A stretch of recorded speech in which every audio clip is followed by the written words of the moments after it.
Hi, I'm Ray Seahorn, and you are listening to Pluribus Diaries.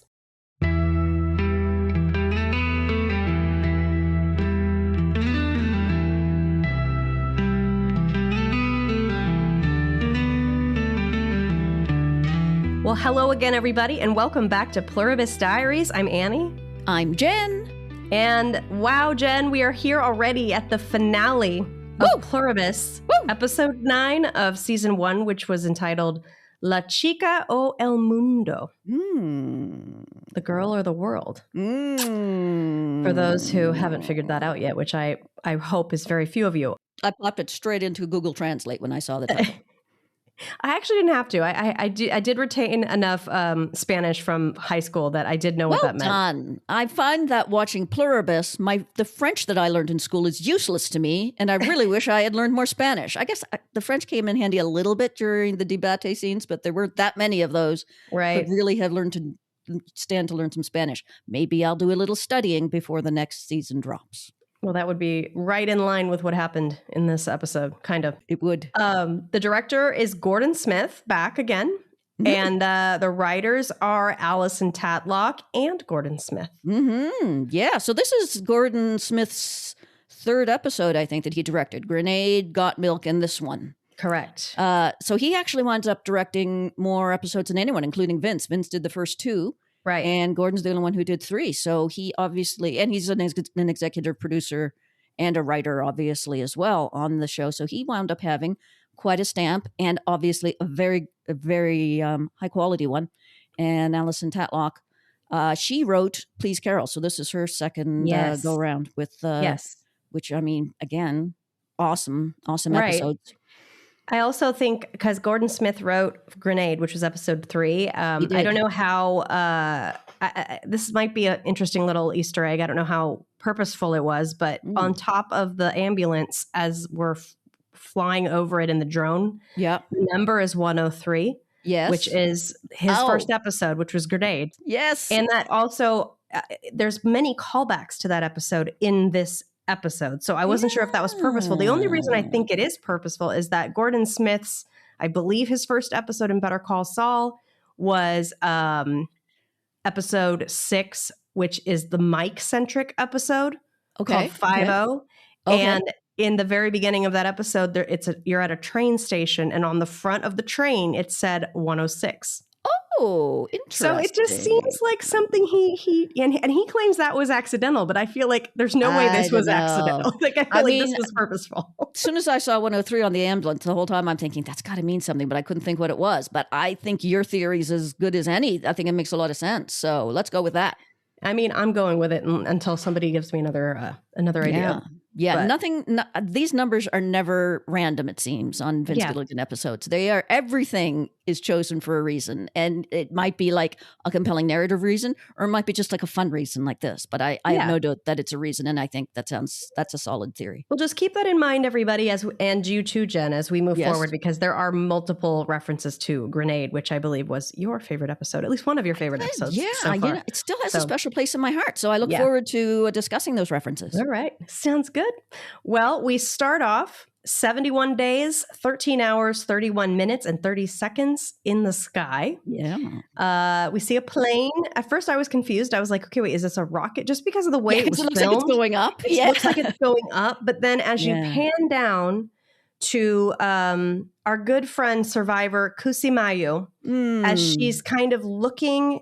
She's kind of following the plane. And so you can see that, okay, it's just a plane. Like these are the things that you have to you really have to pay attention to. Otherwise you're just gonna be really, really confused. Like I remember. It's a cool start. Yeah, it's a really cool start. And we haven't seen her since episode 2. Need to give a shout out to the actress. Darinka Aronis is her name.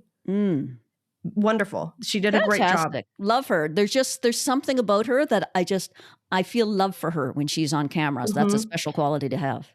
And that made this scene all the more horrifying. I have to tell you though, Jenn, this I think, and this is hard to say because there's no Ray Seahorn in it, but this might be one of my very favorite scenes in the entire series. Wow. This cold open. Well, you know what? This scene kind of has it all. Like if you, it's rare that you could go into the finale of a complex show like Pluribus without having watched any episode before and have any clue what's going on. But this scene does quite a lot to convey everything that's been happening and everything that's at stake. Exactly. Very, very well put. So we're in it's kind of a rural village in Peruvian village. Kind of, I would think more indigenous because they're not speaking. Would they be speaking Spanish in Peru? They're not. They're speaking a more indigenous language. Yeah, right? It's an indigenous language, I believe. Yes. And her aunt and her cousin, who we recognize from episode 2, they were there at the airport. Yeah, they did. They tell her, and I instantly clocked Jenn what was going on. Like I was like, oh man, yeah, she's done. Because I think we mentioned this a couple episodes. Like, how has she not been turned already? We thought she'd be gone, man. Like we did bring that up. So that's a testament to the way that the season has been crafted. Yeah, that just when we're thinking about her, oh, here she is. Yep. So yeah, I'm glad that they kind of closed that loop. And again, it's not like a surprise or a twist. We're expecting it, basically. But it makes it all the more painful and heartbreaking that this is occurring. She has decided to join. She has obviously given consent. They have taken her stem cells, and the little magical canister of gas is on its way to... Magical canister. Yeah, to have her join. They make a very, very distinct point to show her holding this baby goat. And did you lovingly? Did you immediately think of Severance when you saw this? Yes, I did. I'm marked forever when it comes to baby goats. From Severance. And on Apple TV shows, I'm like, when Apple TV busts out the baby goat, they're not fucking around like this. It's those are the finale animals. It's baby goats all the way on Apple TV. It was the best. That's when you know shit is going down. Yeah. This whole thing too felt, we're kind of used to, at this point, the hive, the Pluribus, the joined, putting on a show for the survivors. Yeah. But I don't know why, somehow this hit me more than anywhere else we've seen this, just because with the Abate, at least, he's aware this is fake. Yeah. He's directing it. He's making it happen. And here it feels almost... I have to be very careful with the word manipulative, Jenn, because my word choice that I've used personally, I think both of us over the past couple episodes have kind of just the semantics, not necessarily meaning, have changed a little bit. I would say deceptive. It's almost deceptive because it's not like they're tricking her. She obviously knows that it's not real, but it's so easy to think that it's real. I guess my question is, how much does she know it's not real? Because they're all, we made your favorite. Oh, let's sing all of our traditional songs that I'm sure we're going to keep singing after you've changed. See, that's my theory. She's quite young. And my theory was she assumed everything would keep going exactly as it is. And that's a really good point. I'm not sure she had informed consent that they were just going to walk away from that village and never experience that culture again. Yeah. Yeah. No, that's a really good point because, with the Abate, I just have to, because these are the two extremes. I feel like you see, he knows that the hive will stop and go back to what they're doing. Like he sees them do it when their playtime's over, they go and do whatever they're going to do. Like with Kusimayu, have they kept this up consistently? I think they probably have. And I just think in terms of, obviously this cold open is very, very, emblematic of what's happening with Carol and Zosha on a different level. But it makes me think like how she's fallen into this alternate reality and thinks that it's something it isn't. You know what I mean? It's just very easy to fall into, I think. Yeah. And for, Kusumayu, who's surrounded by people that she thinks she knows and trusts. And it seems to me they've been keeping up this pretense probably pretty consistently because they're doing what looks to me like probably would be all the familiar things to her in her life and in her upbringing. And I don't get a sense that she has any clue that this is all about to change. Yeah, it does also continue. Everything changes, I feel like, episode to episode. It continually makes me wonder, again, what it's like from the POV of the hive. What does it feel like to suddenly be on the other side? Now, it's not like she's unaware of how everything is now. She just thinks it's awesome. You know, it's so interesting, isn't it? The it's thought bizarre. about Yeah. it's so scary, I think, for me at least, to think about the idea of, well, it would be tempting to try out what it's like in the hive, right? They do genuinely seem happy. They're telling me they're happy. It would be tempting to try it out, but the only problem is you can't go back. Once you switch, you couldn't go back even if you wanted to. And Right. chances are you're not even going to want to. Right. And that's the thing, that clearly no one has wanted to. Clearly not one person out of the billions of people on the planet has said, you know what, I'm not down with this. I want to go back. Yeah, That's I've had the enough. scary No. part.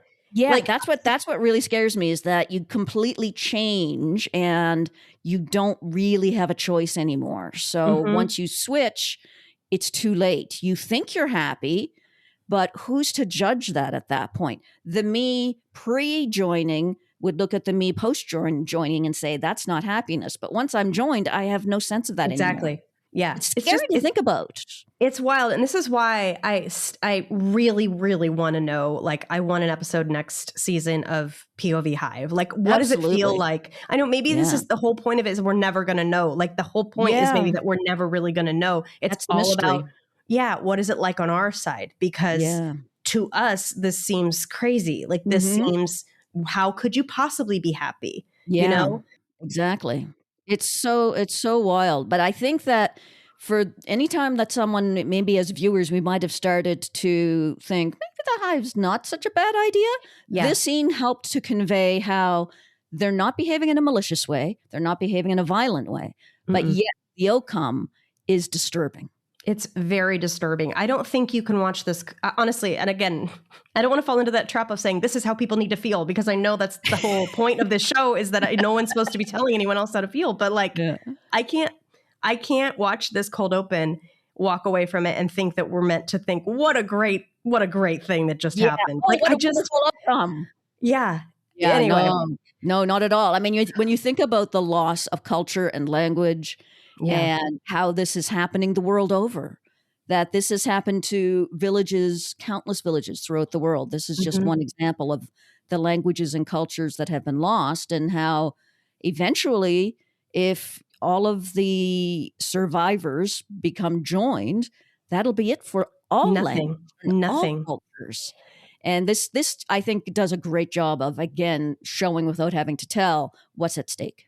It makes the single O'Keefe hanging in Carol's house just feel so much more important. It does, right? Like, I know that like an entire culture is not on the same level as paintings, but when on a broader scale, when you think about that, and then you think about all the museums that are sitting around abandoned, all of this stuff, none of it has any use for them anymore. It's just gone. And like, gone forever. But it's hard to be on our side. We're like, well, that's awful. Like, that's terrible. But on the inside, they clearly don't give a shit and they're happy. So it's just kind of like, so weird. If everyone's on the inside, does it matter? You know what I mean? It doesn't matter anymore. It's a complex question, right? It's so weird. Yeah. It's hard so to think about. Weird to think about. Like, on this side it looks bad, but if I'm on that side, I don't care anymore. So is it bad anymore? It's very complex. Yeah. It's interesting too. They say we would never hurt you, which, is not a lie, because they're not capable of feeling hurt. So they don't even know what that would feel like if they were hurt. And I feel like this whole cold open is kind of designed to show that they are just simply not capable of the love that we on the outside would want or be used to. Like, and great examples. I think that the way they show that with the goat, so when she, turns and then she just happily sits up and she goes and she opens the gate and just walks away. Yeah. And the little goat runs after her. Oh my God. Jeez. And that goat, excellent goat actor. Yeah. I don't know where Apple TV is getting their goat actors, but well done. Well done. I gotta say, they are all awesome. Assuming this is not a CG goat, it looked real to me. So looked real to me. Yeah. But I don't know if you noticed this, Jen, because again, after rewatching this episode 2 or 3 times, I cannot help but parallel this scene with the final scene of the episode. Same thing. But even the huts are arranged in what appears to be like a cul-de-sac, like Carol's neighborhood. Oh, I did not notice that. I will check that out next time I'm watching it again. I mean, I watching this the second time, and I loved it the first time, but watching this the second time after knowing what happened at the end hit even harder because oh my God, so hard. What a great little bit of storytelling here. Let me tell you, Just this like a perfect, and that cold open alone is like a perfect little movie. It just tells a whole story from start to finish without having to do too much. Yeah, perfect little 10 minutes there. Beautiful. Just excellent job. Yeah, sets up I mean, at first when I'm watching it, I'm like, come on, where's Carol? But then I get sucked into that story very quickly. Yeah, I feel like that happens to me a lot with that show whenever we're kind of in another world without Carol, which isn't often, but when it does happen, I'm immediately just sucked in. And I think this one in particular just really got me. Really just, did not expect to be as affected by it as I was, but I was. And wow, it really sets up the rest of the episode really, really well. Yeah. So we're going to jump back in time back to 60 days to where we ended episode 8. This is where Manusos is on his way. He's going to be there in a couple hours. And Zosha tries to kind of talk Carol into leaving, I think. She definitely makes it sound like a good idea. Yeah, because she implies that he's dangerous, first of all. And I was going to bring that up because remember last week we were talking about how he's holding the scalpel and you were like, well, they're not reacting because they know he wouldn't hurt anyone. Right. So what is it? If your theory is true, which it very well could be, is Zosha just kind of omitting information to make it sound like he might hurt her, but he's not going to hurt Carol? My take on that was that Zosha was being a tiny bit manipulative, just because of the way she says it, especially. Because Carol asks, "Is he dangerous?" and Zosha says, "We don't think he'd ever hurt you." And she puts so much emphasis on you. She makes it very clear that he might hurt her, Zosha, and she knows the effect that would have on Carol. Right. Carol, I mean, having just had her wife die in her arms 60 days ago, is going to be very protective of Zosha. And of course, I think that undermines the whole meeting before it even starts, because she's already gotten in her head, this guy is out to hurt my girlfriend, and I don't like him.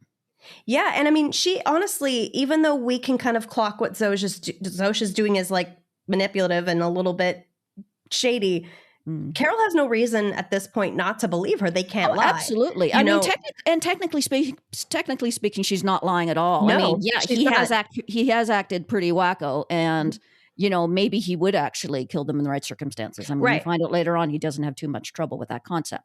So she's not lying, but she maybe is overplaying. She could have very sort of dismissively just said, "We don't think he'd ever hurt you." But the way she says very carefully, "We don't think he'd ever hurt you." Yeah. She's accessing those fucking lawyers that Carol referred to a couple of episodes. Throughout this episode. Zosha is so lawyered up. Oh man, we're going to have a lot to say about Zosha in this episode. Yeah, we are. I mean, still love her in my heart, but Zosha, I don't know.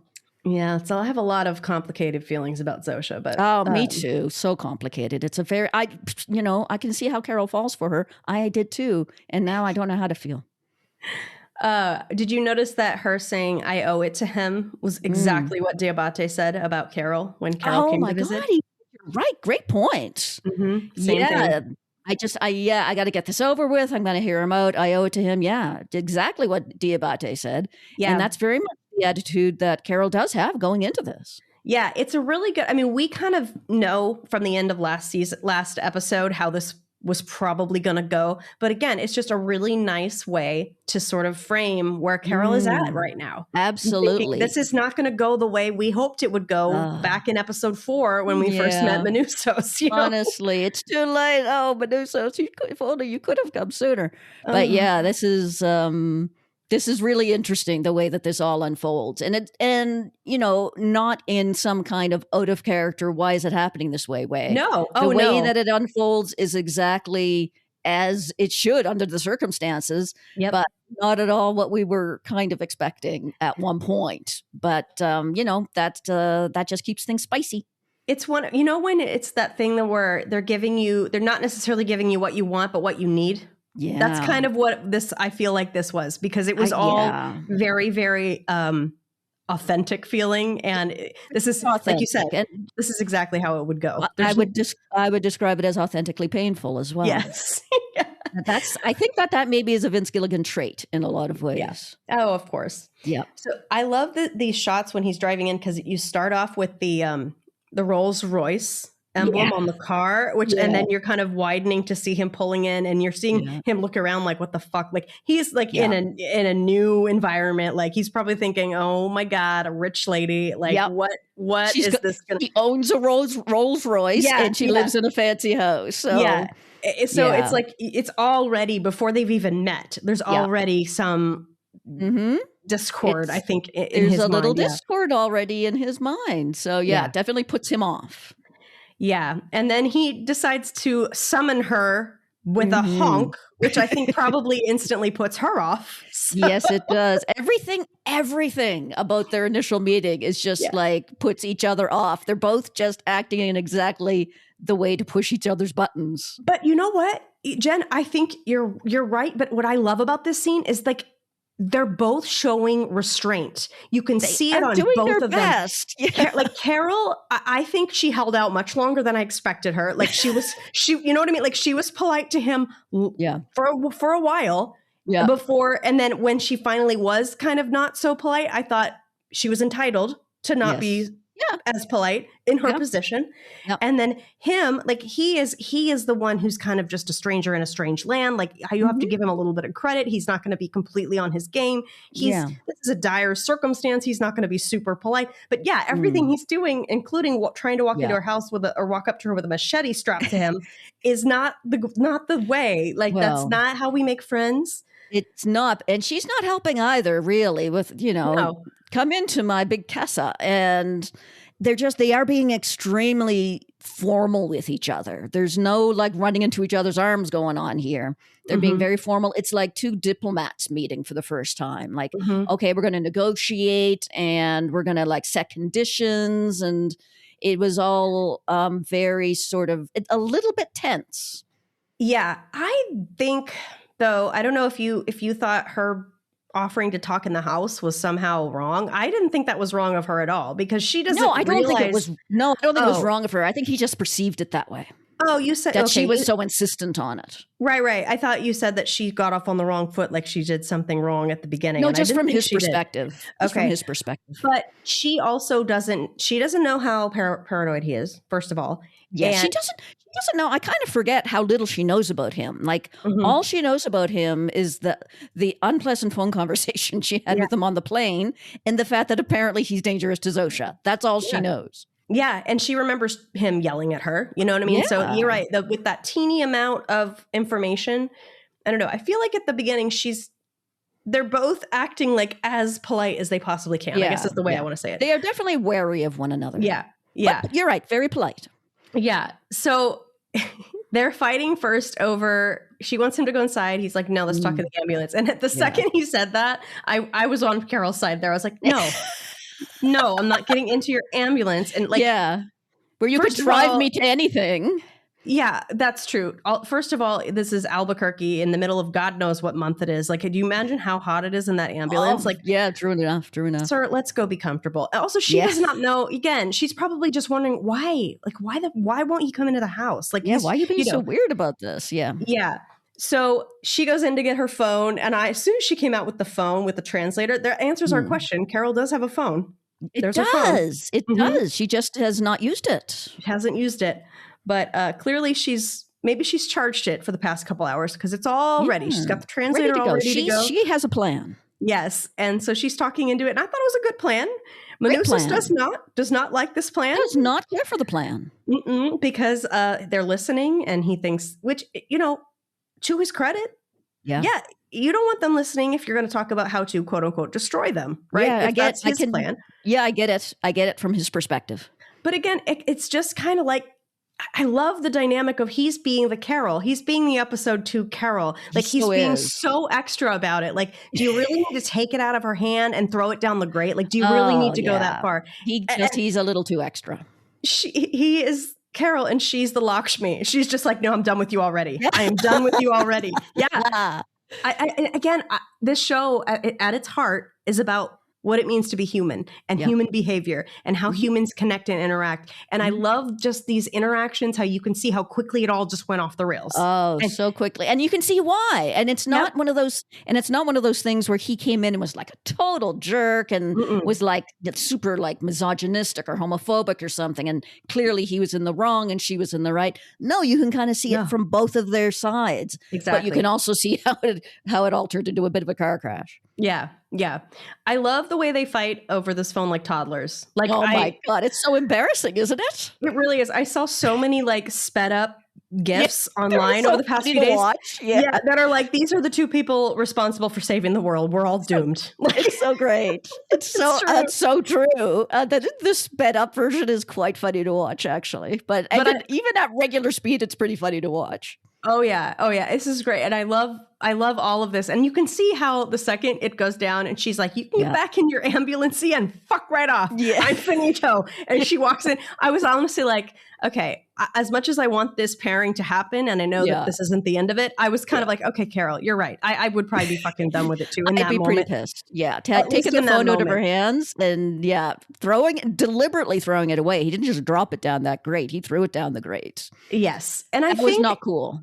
It wasn't. And I think to Manuso's credit, I think he realizes that. Like, I think there's a moment, and shout out to Carlos Manuel Vesca, who's great. And I feel like we got to see so much more of him in this episode than we have prior, that I just loved it. Love it. And you could see even just on his face that he's like, okay, I fucked that up. Like, he even says like, this isn't going well, or he said something like that. Yeah, exactly. He's like, okay, I have to make a bit of an effort. And in his defense, he absolutely does make an effort. Mm-hmm. At this stage, he is kind of the one sort of making a lot of concessions, about the ambulance, about the phone, about the machete. He was willing to leave the machete behind from the beginning. So he is making some concessions. He traveled so far. Like, that's a pretty huge concession. Huge concession. I mean, that's the number one concession. And that seems to be the only thing that seems to have really ingratiated him at all with Carol's like, well, I guess he came all this way, so I'll give him a chance. Yeah. And I mean, as Zosha said though, like at her behest, like Carol basically said, hey, she wrote a check that she's not cashing now. Yeah, that's the truth, right? And I think she knows that, right? I think that in her heart, I think that's part of what's fueling the tension. The tension, the way in which this is going off the rails is because Carol knows in her heart that he's expecting to find the Carol from that first tape. And that's not the Carol that he's found. And she knows that. And I think part of her it's complicated. Like, is she embarrassed by it? Is she a little bit knows that she's kind of like, I did promise something that I'm not following through on. And I have kind of, I was very gung-ho on this and I have kind of given up on it, and maybe I feel a bit bad about it, but I'm not even going to acknowledge that to myself. It's complicated, right? Yeah, it is. And I think there's an element of, maybe if I can make this really awkward, he'll just leave. And then I won't have to deal with what that means. What that means about me throwing away this chance to actually do something. Yeah, you're right. And like you said, how much does maybe she doesn't even want to do anything at this point. That's pretty clear. I'm not sure she does. I don't know if she's particularly inclined to. I don't think she has much of a reason to think that he's bringing a lot to the table. He doesn't make a good impression on her. He seems maybe like slightly crazy, perhaps. And so maybe in her mind, this is some crazy guy who, like, what is he doing driving all the way from Paraguay? That's insane. And so he's just some crazy guy, and he's not going to help me. This is not going to change anything. Things are as they were, except now I have a crazy man hanging around in my neighborhood. Yeah. I think you're right. I think the whole idea of even if she's just trying to convince herself that this is not going to be helpful, this is not going to change anything. That's kind of, I mean, this whole episode is Carol willfully deluding herself into many things, but like that's part of it for sure. This has to be part of it. Kind of wish he'd just come running out of the ambulance and saying, I have to tell you about the radio frequencies I found. Like, she has no idea that he has studied anything or has any knowledge that she doesn't have. He never got a chance to really get into that because he was too busy taking the phone out of her hand and acting super paranoid, which again, I see why. But again, on her side, I mean, we know how much of a button it is for Carol if someone tries to control her. I mean, obviously going back to the whole sort of conversion camp bullshit, someone coming out at her and trying to control the situation and control her, that is going to put her off faster than anything. Yep. Very believable reaction from both of them. Absolutely. And as we find out pretty quickly too, their objectives are not even necessarily aligned. They're not. Because once they get into the backyard and they're under the pink umbrella, beautiful shot, by the way. Beautiful pink umbrella. Shout out to Paul Donachie. I don't know if I'm saying that correctly, but he worked on Better Call Saul as well. Cinematography, beautiful. Oh, the cinematography throughout this series has been breathtaking, quite frankly. Yeah. So, but during that little conversation, when she finally kind of gives in to him and they're talking a little bit more, we find out that he's basically fine with killing them all. If we can't help them, they're evil and we need to get rid of them, which is interesting because it's like it's an extreme. It's like a super, super extreme view. It's almost like Diabate is the other extreme. Yeah, we have to help them and love them. Yeah. Right. And then Carol's kind of wavering back and forth in the middle. She does kind of go back and forth, doesn't she? Yeah. You're a great point. Diabate is one example and Menuso's another. And yeah, Carol can be either one at any given time, depending on what her circumstances are. Right. And yeah, just the way he comes off in that conversation, talking about they have stolen everyone's soul. If we can't fix them, they're better off dead. That was a bit shocking to me, even like watching as a viewer, like, whoa, dude, slow down now. Because so I can see that would be like, whoa. And even just like evoking the word soul, again, like Carol clearly does not have a lot of love in her heart for religious people. So that's not going to make a good impression. And he does sound slightly crazy there. Yeah, that's a good point. Bringing up the idea of a soul those are little clues to her that maybe this guy is not operating on the same cylinders that she is, you know? Yeah, just a very different worldview. But yeah, it's just, I find it so fascinating because too, like he does seem to be he's very caring of the people that they used to be. You know? Yeah, he is. We've seen that in his actions with the leaving of the money and I'm going to owe them all this, like, I'm going to take care of them and where are the real people? You know what I mean? Like you can see that he's aware of that, but at the same time, if they can't be fixed, like he obviously doesn't see it like as a sickness, like as these people maybe they could be cured and go back. If they can't, they're worthless. Yeah. And Carol obviously doesn't. I don't think Carol really felt that from the start. Like it does seem like a so. very extreme view. Yeah, it is a very extreme view. Obviously, now she's not going to see it that way because of Sosha. Right. But yeah, I think you're right that even as far back as episode 2, maybe even right from the beginning, I think that she probably would have been like, "Whoa, hold your horses! Like we're better off dead. We can't just kill everyone. Like, what do you want to do? Just extreme attitude." Yeah, like repopulate the earth with 12 people. Like, what's the plan here? You know what I mean? Like, what is the plan here? Yeah. No, that was kind of like, whoa. But it's interesting too. It made me think.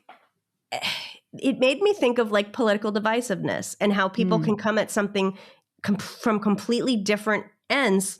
They actually do have the ability or should have the ability to work together and compromise and come to a goal that is somewhere in the middle. It's like people should be able to do that. And it's hard for people to do that. And when I was watching this, I was thinking, oh yeah, of course, it's got to be this guy that's coming in from a completely extreme end. They're going to butt heads. Yeah. Yep. So that's what I was thinking. I did like what he said when she's like, they're never going to hurt. They don't even hurt an ant. And he said, and isn't it evil to value a man the same as an ant? Yeah, very deep. Menuso's is deep. And a good That's line. a good point. Yeah, great point. Yeah, I can't argue with him. And it's interesting, isn't it, also that Carol lies to him about the reason why they came back to Albuquerque. She's like, I don't know. Again, she's like, I don't know if it's that she's a little embarrassed about the fact that she kind of begged them to come back or that she doesn't want to add to the tension with Menuso's because she knows he ain't going to like that. But it's interesting that she makes that choice. Yeah, I think it works for me on two different levels. It works on the level of, oh my God, I don't want this guy to know I'm in this relationship with this woman because I'm sleeping with the enemy to him, basically.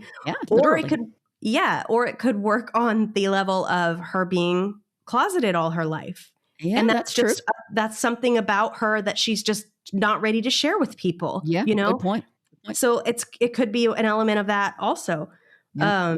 It's just, and I find that kind of true throughout the episode, which I think is interesting. Yeah, great point. I think you're right that Carol tends to just default to being very private about anything in her life. So she's used to doing that. Yeah. Once again, though, she seems to sort of revert back to the way the other survivors were behaving, asking him, have you asked them any questions? Maybe you could learn so a thing funny, or two. isn't it? Yeah. So and it's again, such a swap, right, from episode 2 when everyone was saying the exact same thing to her. Exactly. And I think, again, that's so interesting how people can kind of grow and change and do, because of their situation, their circumstance, completely change their minds. Yeah, so absolutely. Really interesting. But anyway, she finally is like, fuck this, I'm going back to the house. If you want to talk, whatever, and I think he, again, is probably conceding because he came all this way. He doesn't want to leave, but he does, and as he goes in through the backyard, he definitely clocks Helen's grave. He does. He does, which is, I'm so glad that he did, because she's never going to tell him, and nobody else knows about Helen except, the Hive members. And I'm glad that he knows. It's just, I just think that's really important context if you're working or interacting with Carol, and she just seems, and she's very reluctant to share that context with people. Right. And particularly from Manusso's perspective, I mean, again, I have to put myself into his headspace when she returns 2 weeks later. He's probably wondering about her and wondering about what could have made her change her tune so fast, relatively speaking, from the person I saw in that video to the person who I see now, who's willing to give up everything for this one person, Yeah. And so him having that context of, okay, she had someone in her life that was very important. And then later with the added information of that, my wife, when she tells him that, he can now put together all the clues and be like, oh, okay, I can get it. Just in the same way we can, like as frustrated we can be with some of Carol's decisions and actions in this episode, me particularly, I understand all of them. Like I can understand and empathize with all of them. Exactly. And hopefully Manusso's can too. Hopefully he can. I think he seems like he is a fairly deep thinker and a fairly thoughtful guy. So I think that I think he gets it. He gets it on some level. He doesn't like it, I don't think. Yeah. He doesn't. But I think given time, when they have time to sort of think about it and let it settle in, who knows? It might be a different Manussos that we meet in next season. It might be like a different dynamic. Yeah. If they can just have a calm conversation where no one's trying to be defensive or trying to push each other's buttons, they're going to be fine. I think they'll always have disagreements, and I can't wait to see how their relationship unfolds. I don't think they're going to be best buddies, but I think they just need to communicate a little better. Yeah. I mean, they're both kind of misanthropes, right? They seem to be people that don't particularly like being around other people. And so it was a tough ask if they were going to get along from the beginning. There was always going to be a little bit of headbutting. So it's a really interesting combination when they get together. Yeah, agreed. The scene where he snaps at her, I loved this so much because soon as he did that, I had a reaction. I had a physical reaction to that. I was like, oh, hell no, he did not just snap at her. You did not snap. Is it you? Let me ask you this, Andy. Do you think it's is this a woman thing? Because I feel like a man snapping at a woman has an impact on women. I feel like that feels like, I don't think that was Manusso's intention, but I think there's just something very jarring as a woman for a man to snap his fingers at you. I agree. Yeah. And that's it. Like, I don't want to use the word triggering, but it's triggering. It kind of is. It's because it had the same effect on me too. I'm like, oh, fuck no. Yeah. And I'm like, it's because it's like you're bossing someone around. Very much. I feel like And I know that this is I think an objectively rude thing to do to anyone. I don't think anyone should snap at anyone ever. But I feel like it wouldn't be as big of a deal if it were like two dudes. I feel like it would just kind of be, hey, bring it over here. But it does. Even me doing that now to the wall made me uncomfortable because it really does feel like it does feel rude. You're bossing someone around. Yeah. So with the horn honking, which was rude. And then again with the snapping and Carol's done. I think Carol's at this point done. So. She has no more goodwill to give. She really doesn't. And she doesn't see any reason to either. Right. She doesn't. We as the audience know this guy is important. But Carol doesn't think he's important. She just thinks he's an annoyance. Yeah. And I mean, like, she's probably also thinking, like, I haven't had any luck with anyone else. So, I mean, who's to say that this is going to work out any better? There's no reason for her to think that. He's not giving her any reason to think it so far. Right. He immediately asks about the other survivors. And I think in this moment, too, he's probably also thinking, is there anyone else I can talk to who isn't you? But like, I love when she's like, no, they wouldn't talk to me, but I bet they love your sparkling personality. It was like, I love that so much because it's true. They're not going to like him either at all. No, he would make an even worse impression than she did, I think. Than Carol. Yep. Well, probably. They would both make bad impressions in different ways. It would be fun to see, though, wouldn't it? I want to see him with Mr. Diabate. Let's pair up those two and see what happens. Yeah, but I gotta say, I'm pretty sure Manusso's suggesting that they destroy all their family members is not going to go over any better than Carol great. Getting a little drunk and yelling at people. So. Yeah, no, that would go over very, very poorly. He's way too hardcore for them. That would not go over well at all. No, it's just, his sparkling personality would definitely not go well. No. And it's funny how like they're already at that point in their interaction where she's like just outright insulting him, but it's sarcastic, sparkling personality, which I am curious how it was translated on the translator. Yes. The translating app is hilarious. It's just very funny throughout what is, an otherwise quite tense scene. The idea of using the translation app to kind of infuse a bit of humor is hilarious. It's just, again, with this show, the perfect balance of drama and comedy within the same scene, in the same moment is perfectly executed. Absolutely. So of course Carol's now drinking because you know when things are going awry, she needs a drink. It's always about getting a drink, and it's not the first time she has said to someone, "You need a drink. You need a drink." I'm pretty sure she said the same thing to Zosha at some point. She just say it. She said it to Helen too in the first episode. Remember? Oh, she did. She was trying to get Helen to drink as well. That's right. No, don't tell me you don't need a drink. You need a drink. You need a drink. That's right. Carol, she just wants people to drink with her. She wants people to drink with her. She don't want to drink alone. A drinking buddy. Yeah. I mean, she does drink alone because she has no choice, but she'd probably rather have a drinking buddy. She really was ready to. She wanted to share her vodka with him. Yeah. But he was not interested in sitting down and having a cocktail. Not interested in a chat, really. He just wants to find bugs or insectos or whatever he thought it was. I mean, again, from his perspective, not a bad idea. No, I agree. He has no reason to trust the Hive. I guess they have helped him many times, but he could, if he already thinks they're evil, nothing they do is going to change that opinion. That's kind of honestly the way of the world. Yeah, evil is a pretty strong word. And if you think they're evil, which he really genuinely does, nothing they can do is going to change his mind. No. So he's rooting around in the liquor cabinet, and when he moved that bottle and that button showed up, I was like, because I actually thought that Zosha had put it there. Like I was like, oh my God, this is so big. I thought this was such a huge this is it. It's all over now. She's gonna drop her like a hot potato now. Yep, but disappointing turn. Wrong woman put it there. Disappointing turn, but very interesting. Information that Helen had put that there when she was, I guess, preparing her eggs for fertilization or for freezing, not fertilization, freezing. How does that work? I guess process. Yeah, you have to like do something to get them extract the eggs. Yeah, I've not done it. So, but yeah, I think they extract the eggs somehow. And I'm just guessing from context that alcohol is not something you want to be getting into during this process. Right, but I wonder just how long that process takes that would require the sensor.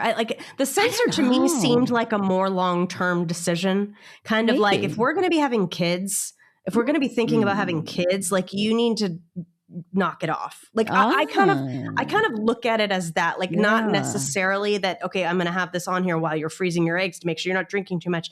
I thought of it as more of a Helen putting it there to monitor what Carol is doing in terms of, is this something that I'm going to need to be concerned about in the future? Right. You know? I hadn't thought about it that way, but you're right. Cause she didn't take it off. It never came off. Yeah. She may have had she may have put it in there for one reason, but kept it in there for another. And obviously, eventually, kids didn't seem to be in the picture, but it was still there. So, and we know about, the little sort of breathalyzer attachment, the ignition lock on the car. So we know that, Helen has done things in the past to sort of monitor Carol's drinking, not to stop it necessarily, but to monitor it and to manage it. Yeah. And I think, I don't know what your thoughts are on this, but like, I look at this as an act of love. Like, I look at this as an act of protection.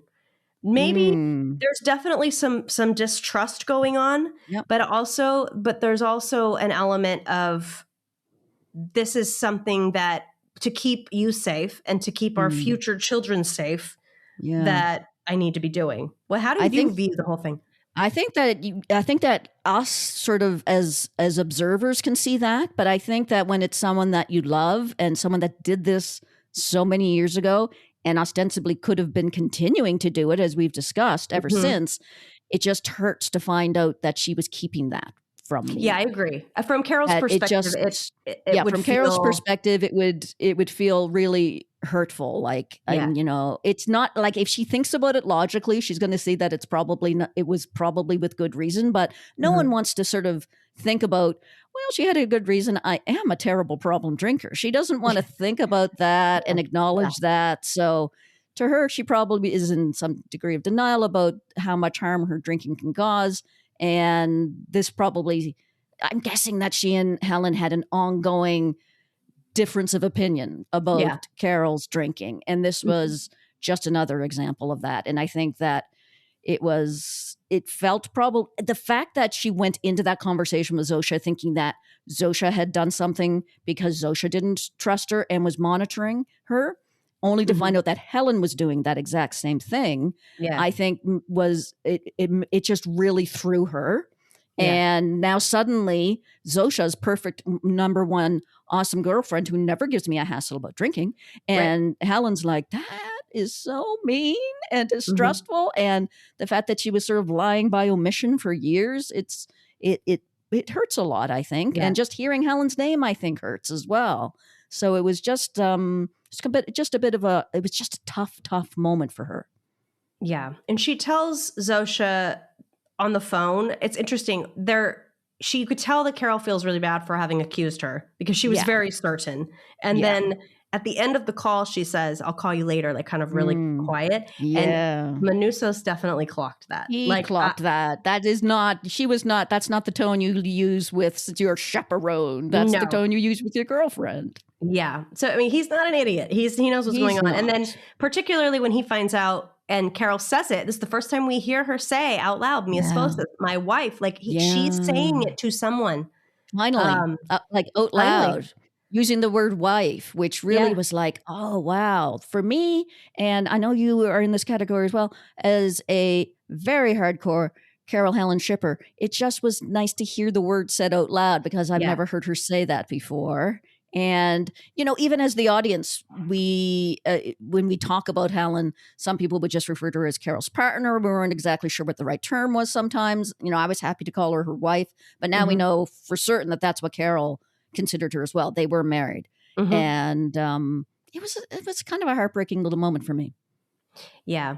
I did think it was funny, though, when she said, she didn't like my glug, glug, glug, glug, glug, glug. Like, that was really funny. Just very silly. Cap off a really sort of heartbreaking little moment with a little bit of comedy, but very. It's very Pluribus, that's for sure. Yeah, for sure. So you can tell, though, like you said, she's emotionally drained at this. I think this is the moment where she's like, she's going through so much something that she's like, we're not doing this now. I'm not doing this now with you. You go across the store next door. You have all this stuff and we'll talk more tomorrow. And I think she's very polite about it. Yep. She's basically just like, we're going to save the world manana. She doesn't immediately send him on his way, which I was kind of afraid she might. At least she's letting him stay overnight. Well, which is more than we can say about Diabate. So it is. It really is. Yeah. So he's at the house. He doesn't want to accept any of it because, of course, he's Manousos and he's like, this doesn't belong to me. Very on brand. She's just like, fuck it, go sleep in your car. I don't care what you do. I'll see you tomorrow. Like literally, that's your business. So I don't care. Yeah, fair point. Yeah, but the second she leaves, he picks up the phone. And Jen, did you clock who this voice was? I didn't at the time, but I've learned since. So I'll let you announce it. I didn't clock it either. I learned this later, and then I actually thought you might have. No, and then I actually had to be confirmed later because I wasn't sure if it was just a rumor. Tony Dalton, who played Lalo Salamanca, is the voice speaking to Manusas on the phone. Love it. Love it. I love that so much. They're going to get the entire.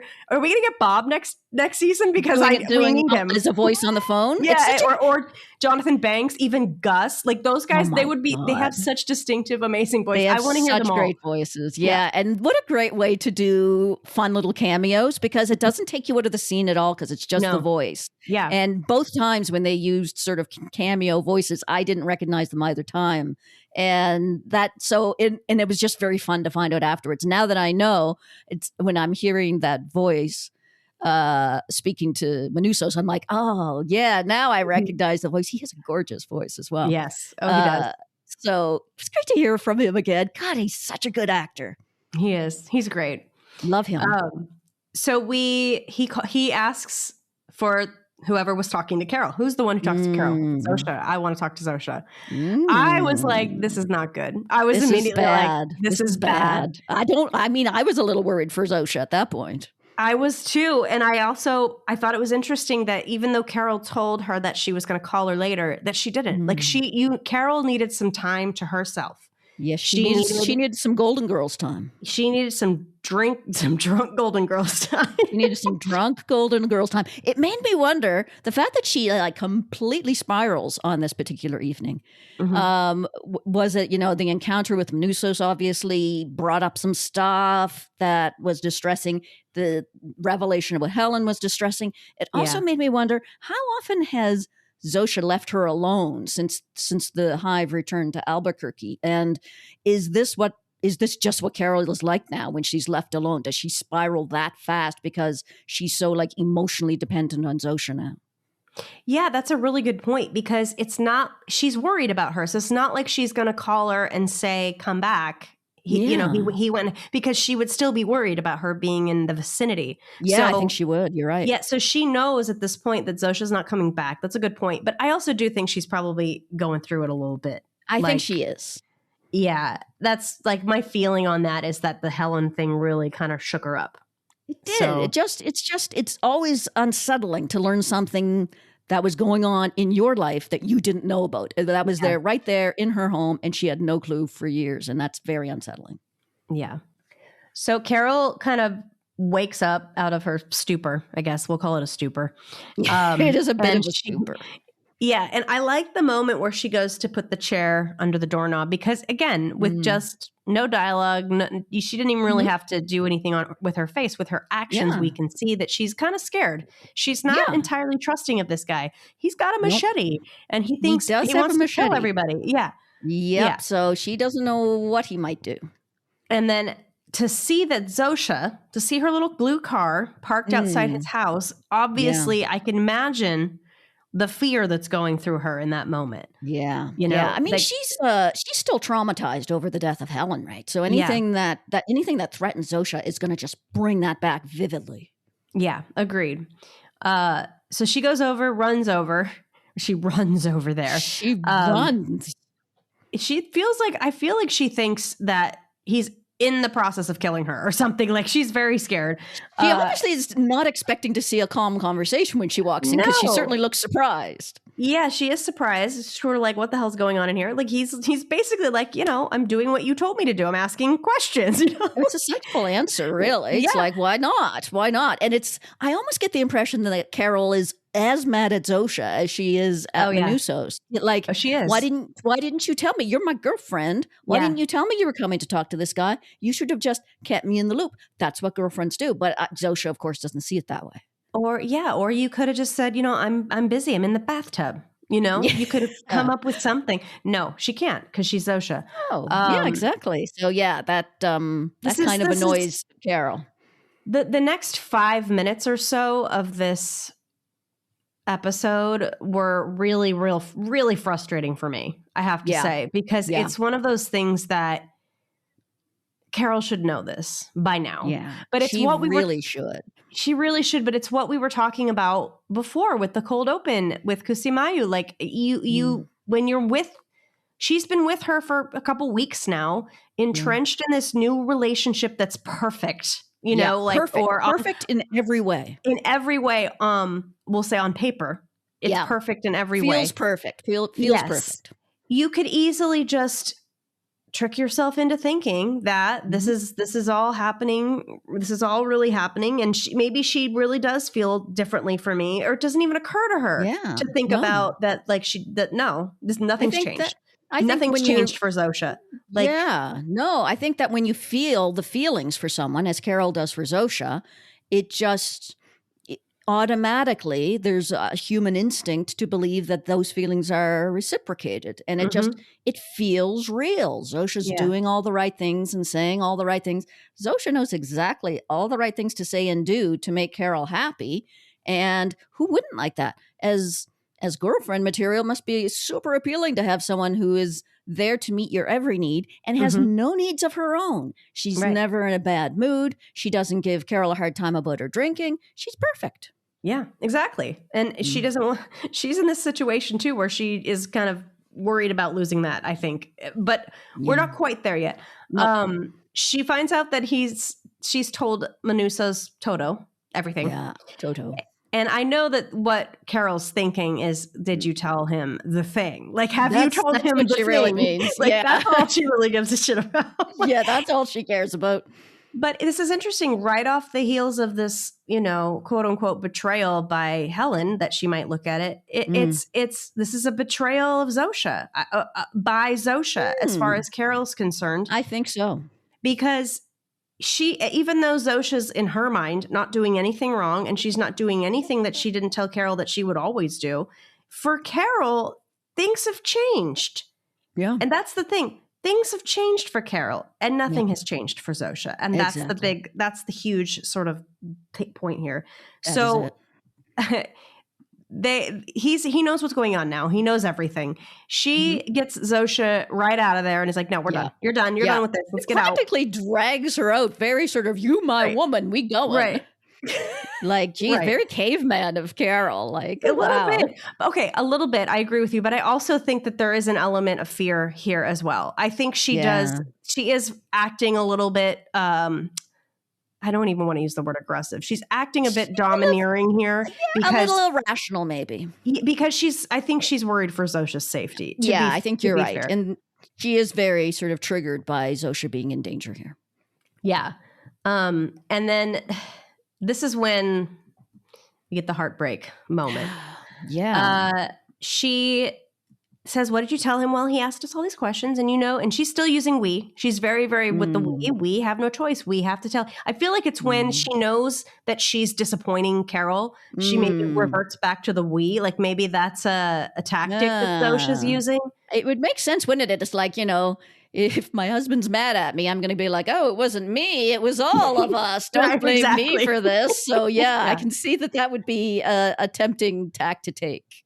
Because Zosha, we know, has gotten pretty good at using the I pronoun around Carol at this point. Especially when she wants to kind of reel Carol in a little bit. Yep, when she wants to deploy it. She's good at it. Deploy it. Well said.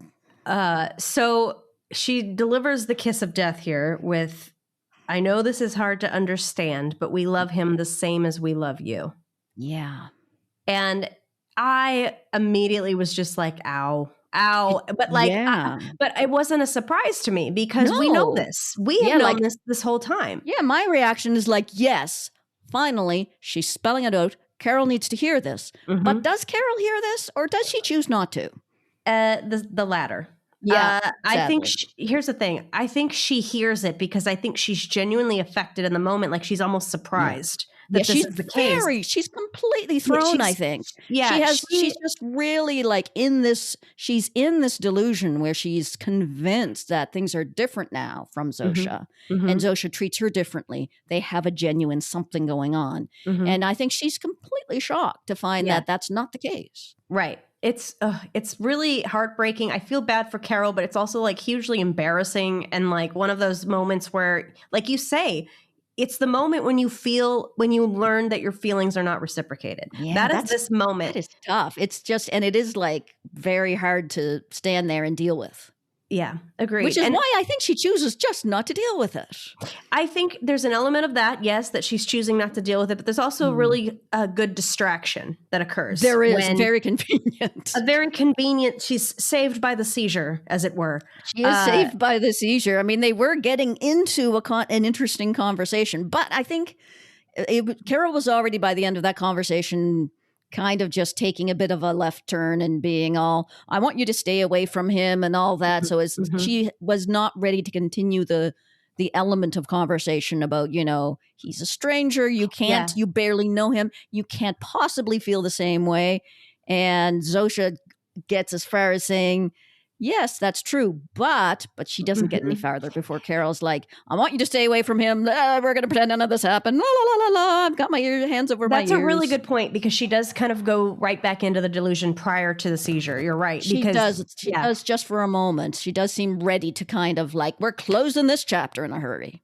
It's almost like it's a very bullheaded move. It's like literally putting my hands over my ears and barreling forward. Is. You can see it on her face too when Ray is performing this scene when she's like, "You're my," and she wants to say girlfriend or you're my partner, you're my person, whatever thing she wants to say, and then but she can't. She can't even say that out loud, even though she was able to say mi esposa earlier. She can't say it out loud to Zosha, which is interesting. Like they obviously haven't had the labels discussion. They haven't had the what are we discussion. Yeah, no, they haven't. And I think in that moment, Carol maybe for a moment realizes, I don't know what she is actually. This is kind of a bit of a red flag, but it's okay. We're going to keep going. Right. It's okay because I like the color of the flag. So we're going to keep moving forward. So this is the moment, too, though, where Zosha says something's about to happen and she lays down and prepares herself for the seizure, which I found interesting because how does Manusos know to warn them, Jen? How does he know that this is going to work? How does he know that he's going to be able to put them into seizure? And we know he hasn't done it before because we would have seen it happen. Yeah, we haven't seen it happen. Jen, we don't actually know if he did do this prior because remember there were 40 days where Carol was not around the hive. So it's very possible that he's done this before. That is true because we wouldn't have known if he had because we didn't see Manusos all the time. You know, a lot is just from Carol's POV and the hive wasn't around for her to witness it. So that you're right. That is possible because he must have figured this out at some point and he didn't see Carol do it. Right. That's what I'm saying is like he had to have witnessed this. And this also brought up a question for me. Like I'm really dying to see Manusos his day one. I want to see where he was, what happened, what did he witness, like what did he learn, what did he think? Like I want to know all of that. I mean, I'd love to see that with all the survivors. I know that's many seasons down the road, but I really want to see it with him. I would love to see it with Diabate. Like we got to get it for those two at least, At least. But definitely for Manusos because it informs everything he does. So much, his experience of how that went. We know everything that Carol experienced and how much that informs her behavior. It would be nice to see the same thing with Manusos for sure. Right. But the fact that he knows enough to warn them means he knows what's going to happen and he does care. He doesn't want to hurt them. I think that is actually quite, that's quite, I'm glad that we know that. I'm glad that Zosha mentions that before she scoots out of town. Because it does seem like, when Carol comes running in and calls him a psychopath, it kind of does seem like a psychopath thing to do. Yeah. And it might have made me think less of Manusos and make me wonder if I've misjudged him. But the fact that he warns them does make it a little less crazy. He doesn't warn them the second time, though. I will say that. No, that's true. I guess he just hopes that everyone's still lying down. Still laying down, I guess. When they are. Like Zosha is still laying down at that point, I guess. So which they haven't. They haven't really been able to get back up. So I guess that makes sense.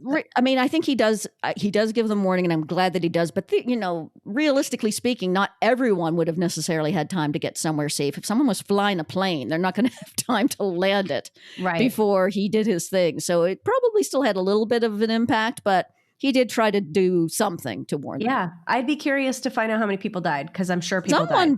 did. Yeah. Someone did. I'm sure that some people died for sure. Yeah. I don't know if you noticed too, just a little detail I wanted to point out, the book on his coffee table or the coffee I didn't table. notice. No. The title of the book was The Story of Art. Oh, love that. Which was great. I liked that. Very nice. Very ongoing art theme in various ways throughout the season. Love that. But Manousos is not wasting any time. I really appreciate his drive and his getting down to business-esque. Yeah, he's not. Yes. He's taken a long time to get here, and he's not wasting another day. He is not. He goes straight to the ambulance to get his radio. He finds the weird channel that he found prior. And then what is going on here, Jen? Is the seizing interfering with the frequency? Is that kind of what's happening? I don't know. I mean, my guess was that his hypothesis is that somehow the signal communicates to them and maybe affects the hive mind in some fashion. And maybe he thinks that the signal somehow will help to draw them out of it, that it will interfere with the hive mind signal. But he definitely seems to be trying to coax this guy out, Rick. He does. And he does it in quite a sort of heartfelt way, I think. Yeah. Not in a, like, you know, to see it from Carol's point of view, you might have expected him to be yelling at him or bullying him or something like that. But he's doing it in a very kind of almost a loving way. Yeah, he's being very, so it's just, I think Manousos maybe a lot of talk, I guess is the point. Yeah, I think so. But at the end of the day, he really doesn't want to hurt people, I think. Doesn't. I think we've seen that he's a good guy at heart. Yeah, I agree with that. But Carol hasn't had many chances to see that yet. If any. So this is interesting too. I was really genuinely shocked by the shotgun and the wall. Oh, and I didn't see that coming. Not at all. And I liked that she actually shot like an art piece or something that's on the wall. Oh, that's right. It was a piece of art. Yeah. Yeah. That's right. Great point. Again, that was just a very sort of broad way of saying, well, Carol's really switched sides. Like, she's shooting the art now. Yeah. Yeah. I think that was... And I mean, for all of the times that you and I have made jokes about Chekhov's gun, like what Chekhov's grenade, Chekhov's golf club we used at one point, I think, this was actually Chekhov's gun, the gun she had all along from the police car that we've seen several times. Of course, she was going to have to use it before the scene was over. It never occurred to me for some reason. But yeah, it only makes sense that she eventually used that gun. I feel like the more I've rewatched these episodes and the more I've thought about this season as a whole, the more just perfectly very tight it is, and how everything is sort of, everything that's planted is picked up. There really aren't a lot of loose ends. I'm not like I'm not frustrated like I am sometimes with other certain shows, like many shows we've discussed, where we kind of leave and we're like, oh my God, we're never going to find that out. They're going to take 3 more seasons to find that out. What was even the point of bringing that up? Yeah. Yeah. I feel like this was just, all to say is I just think this was a very tight season. Yeah, like very really solid. Was, right. So solid. And even things that seem like throwaway lines wind up coming back to be important. And I love that. I love how carefully constructed it was. Yeah. So Carol's back with Zosha, just being very gentle with her, you know, very caring, giving her water. Just, you know, a side of Carol that we don't usually see, which is nice to see. It was nice, actually. Yeah. And then I thought that the move Zosha uses where she says, I'll be fine, and then like touches Carol's hand. Yeah. Again, it's just knowing the truth of this. Yeah. It can't help but feel off. Like it does. Like a maneuver. You know what I mean? It feels like a maneuver, because I don't believe that Zosha would have done that move with Manousos. She loves him equally, apparently, but she wasn't about to put her hand on his. So she's figured out that this is how Carol likes to be touched. That she likes to be interacted with this way, and this is what Zosha's going to do to kind of keep up that relationship, that very specific relationship that is different for Carol than it is for Zosha, but Zosha's going to play along and make the gestures that she knows Carol wants to see. And again, it's even hard to say play along. I know we go back and forth because, like, again, we have to say over and over that, like, genuinely she does care about Carol. She does love Carol. I mean, I'm using the word love with quote marks, because if this episode taught me anything, it's that the hive can't love. Like not the way, not the way we know that what that word means. Yeah, they just can't. a completely different interpretation of the concept of love. Love in like a very universal sense. I love you all. You know, all writing is perfectly beautiful. Everything is perfect. And our idea of love is something much more heartfelt and raw and complicated, not this very sort of blissful, everyone we love. And it is a very different expression and a very different feeling. They clearly feel it very differently, if they feel it at all. Right. Whereas as individuals, we feel it very differently. And Carol has not quite figured that out yet.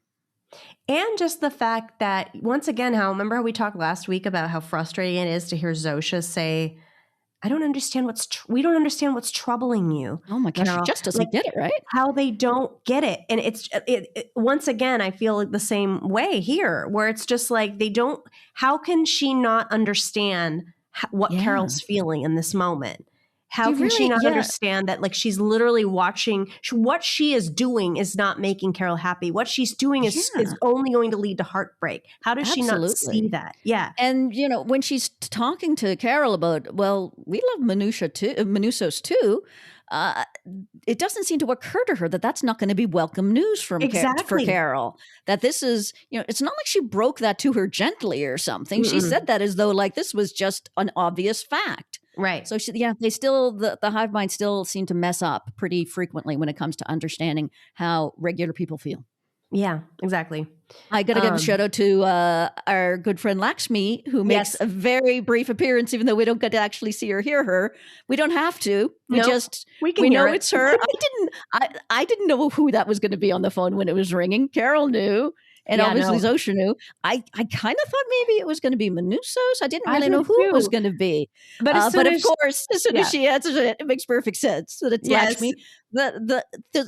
The joke about Lakshmi freaking out every time Carol does something, or in this case Minusos, anytime something happens to the hive, has been to me one of the most hilarious running jokes through the season. I don't know why. I find it so enchanting every single time. Yeah, it is really funny. And it was a nice little break in that otherwise very tense scene. Yeah. I kind of like the meta commentary too, that like, it doesn't matter who did it. I still hate you, Carol. You still suck.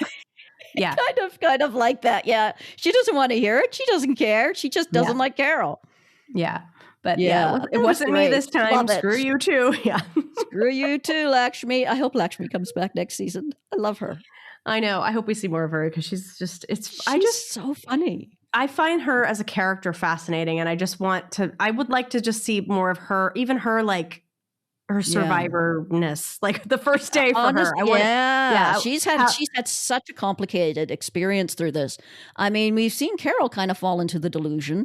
I mean, we've talked more than once about Lakshmi's delusion, but this was a nice sort of illustration of how you can, even someone as hard-headed as Carol can fall into this delusion. Right. And with Lakshmi, it's her son, which really complicates things.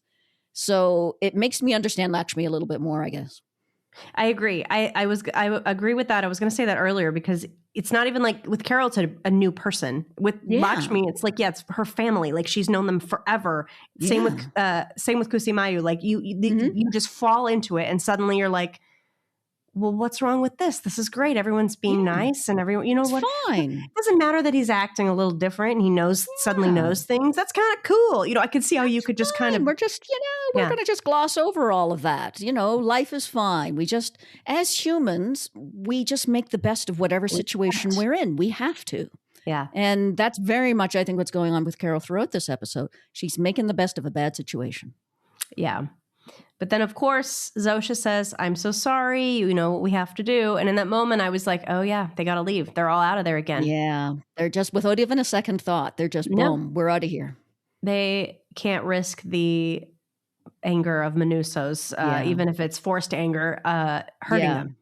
I mean, I get it. It makes sense. Minusos has kind of, created that situation. Yeah. It's interesting that when Zosha shares that news with Carol, she obviously knows that, she's apologetic, but she's not that apologetic. Like, she knows the effect it had on Carol before when they left, but she doesn't seem to be particularly concerned about her. She's just, sorry, we're out of here.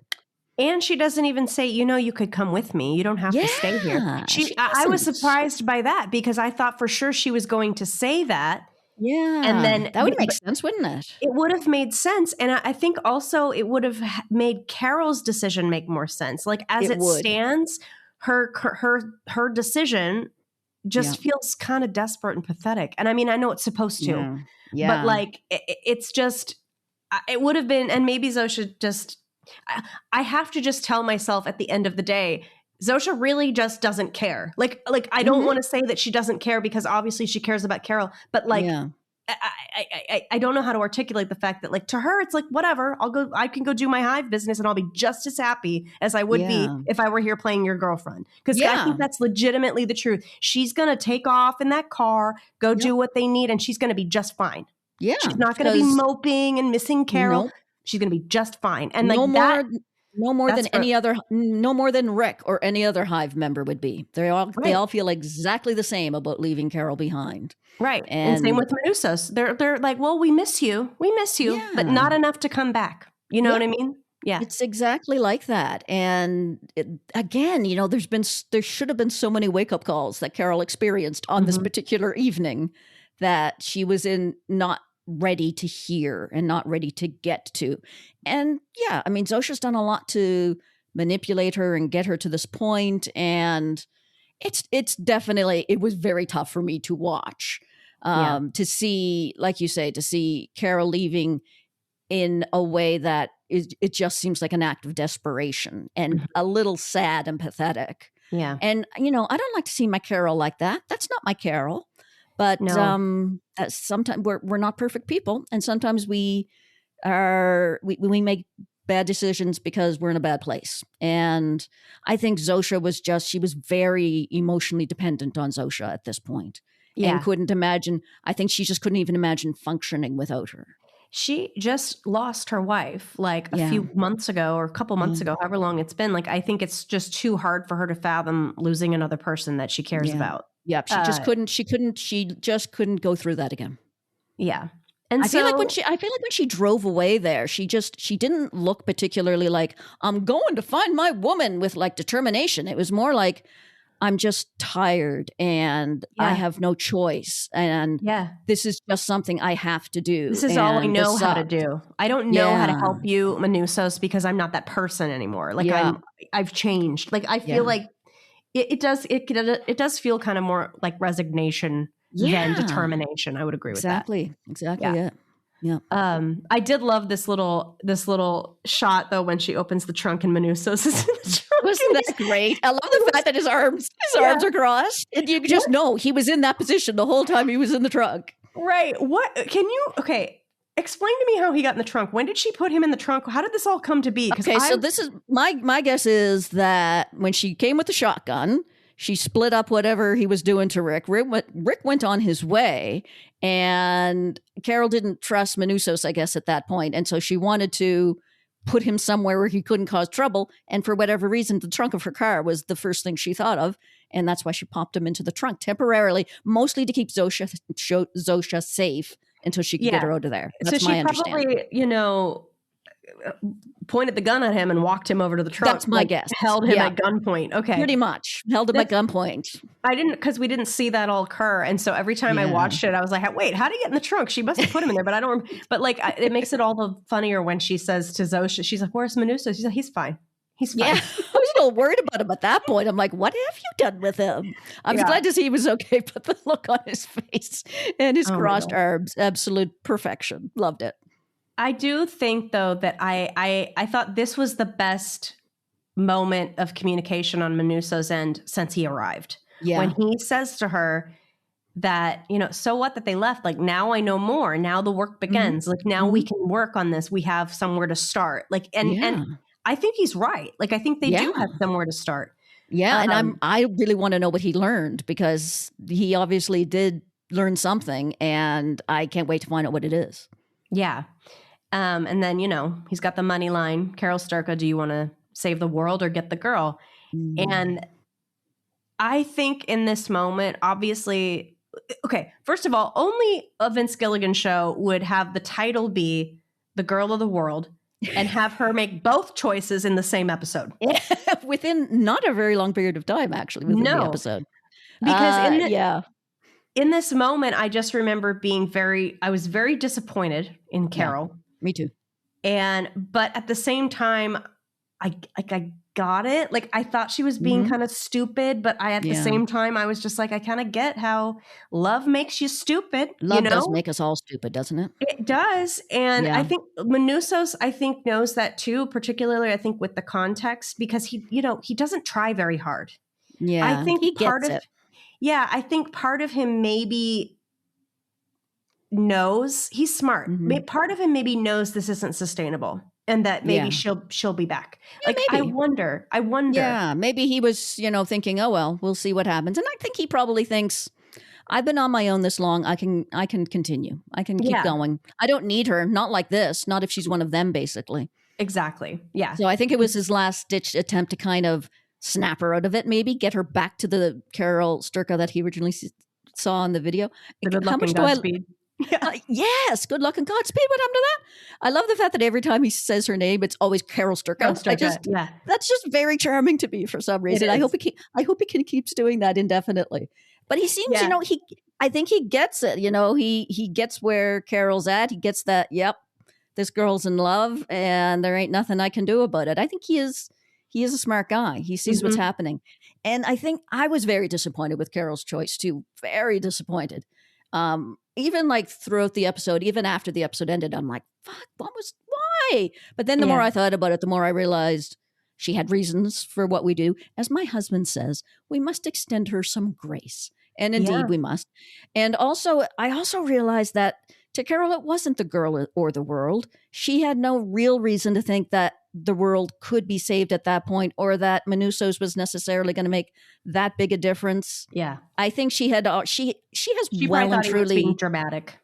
I think she probably did, and I think she's just well and truly given up on the idea of fixing this. I think she just believes it can't be fixed, and the best she can do is just to make the best of a bad situation. And for her, it wasn't choosing the girl over the world at all. Even though to us, I think as the audience, we can see it's a terrible choice. Yeah. But to her, it's like, there's no choice here. No one is saving the world. It's either stay here and be miserable or go with Zosha. That's the actual choice. Yeah, I agree with that. And like when you look at it in that way, it's more understandable. Yeah.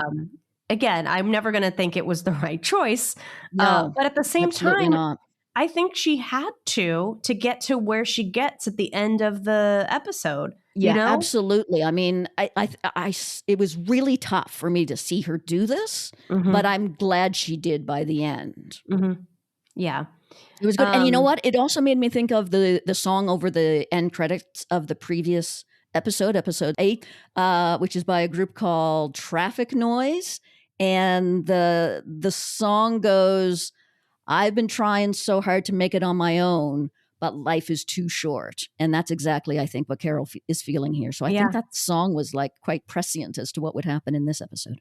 I agree. That's really nice. I like that. Cool. I called this Carol and Zosha on the Vacation of Denial.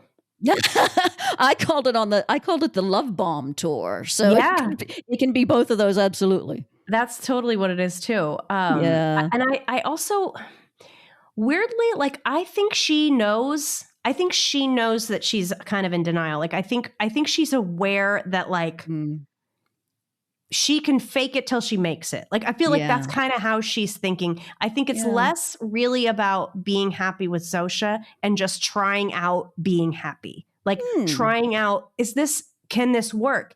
Can doing this and being with her make me happy? You know what I mean? Yeah. And I think that the music choice too, I didn't write down what it was, but it was a classical piece. It was really beautiful.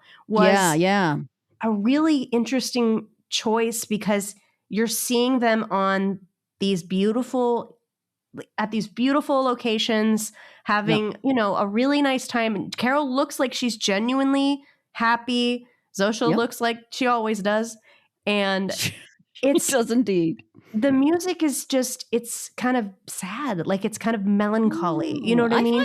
I find it kind of like ethereal and otherworldly, which gives it to me this kind of fantasy feel that this is not, this isn't the real world. Everything is very sort of dreamy. The whole thing almost feels like a dream sequence. Yeah, I agree. Because as I'm watching it, I'm like, is this really fucking happening? Are we serious? Know, right? Like, are we really on their vacation right now? Like, are you kidding me?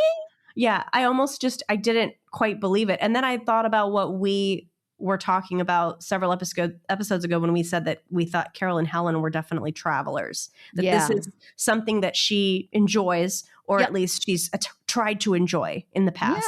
Yeah, it's something that she's used to doing. I feel kind of like she's almost like recreating her life that she had before. Like, oh, well, this is my stand-in wife, so I'm going to do all the things I did with my real wife. So let's go traveling. Yeah. So they are in, you said that the beginning sequence in the pool was at the same villa that they filmed at in Spain. They filmed that at the same location as they did the lunch from episode 2. But that they specifically, this is from the official podcast, they specifically did not want it to look the same because they didn't want it. They didn't want to convey. Apparently, at first, they did consider the idea of making it look as though she had returned to that location, but they realized that would make no sense. Carol wouldn't want to go back there. No. And so they just used that location, but gorgeous location. It worked because I didn't place it as the same place. I was just like, oh, wherever they are, it's beautiful. Yeah, beautiful. So they're there, then they're like on a beach, it looks like, and then they're in a city that I think they said it was Shanghai. Oh, I didn't catch that. I'm not sure. Don't quote me on that, but I did see that somewhere. It could be. Yeah, that would make sense.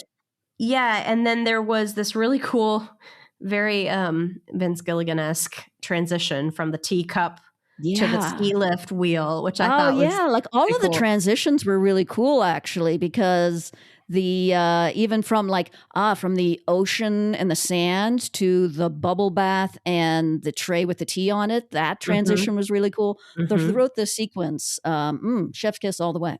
Yeah, really, really beautiful. And I mean, creating a mood, like it was the visuals and the music really did. I don't know, like I agree with your fantasy sequence interpretation, but I also just felt kind of sad. Like I wasn't watching this. There is a sadness. I wasn't watching this thinking, oh my God, they're having the time of their lives. Oh, good for them. You go, girl. Yeah. I wasn't feeling that. I just, it was really well done. There was I think you're absolutely right that there is this sense of a subtle underlying sadness to it all, which is hard to pull off when they're doing such wonderful, happy things. But as the audience know, this is not going to end well.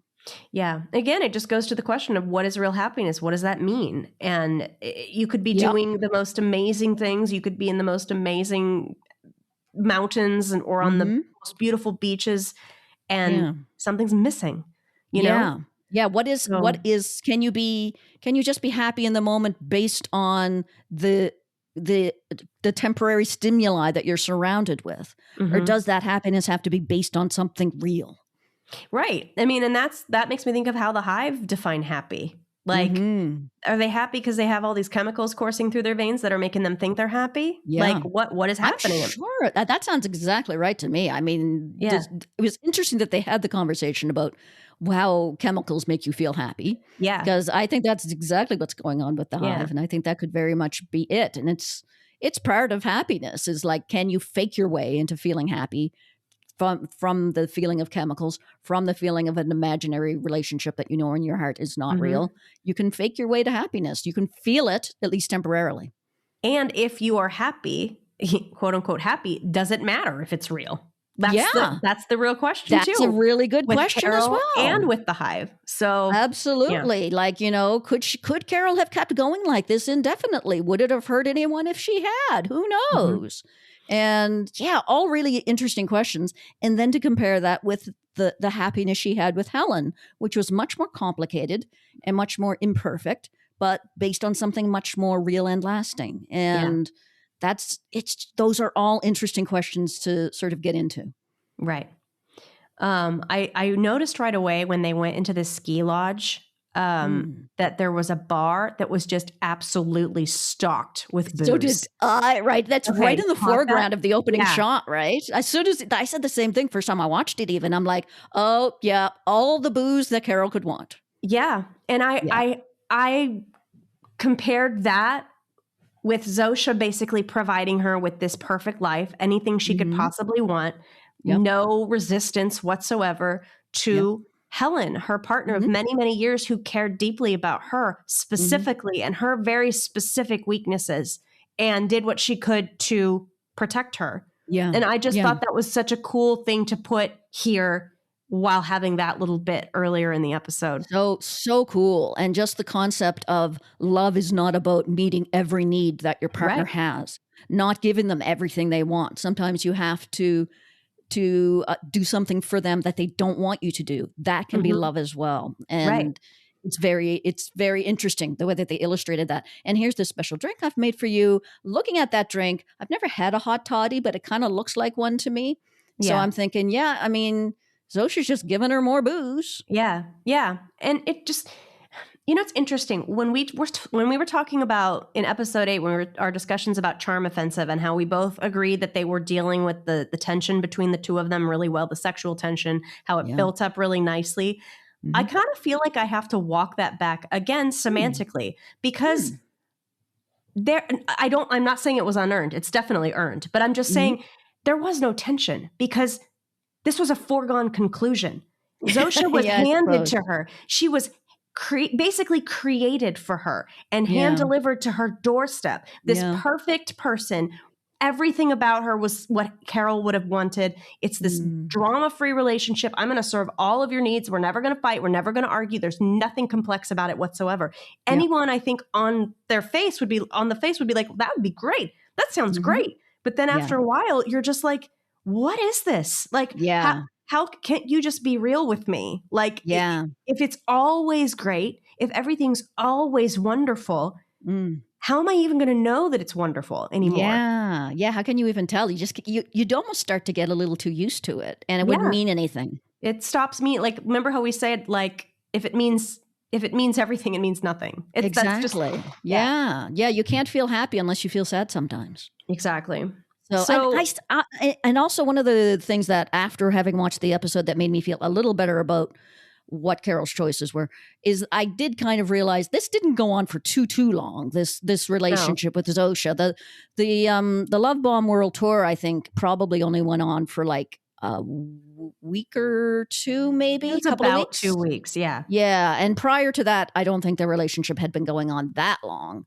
So when I remembered it from that perspective, I'm like, imagine a short fling in which you're like very besotted and very infatuated with someone. It can happen over that period of time.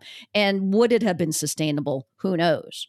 Right. Yeah, it would be sustainable only as long as Carol could fool herself into thinking it was. Exactly. Because she would have had to fool herself. Like we said before, like Zosha is not changing. Like her objective has not changed. Her feelings for Carol have not changed. None of it. As much as we wanted that, and we were kind of rooting for that to happen all season. Really was. This basically sealed it that is not going to happen. Like, I needed a wake up call as much as Carol did on that one.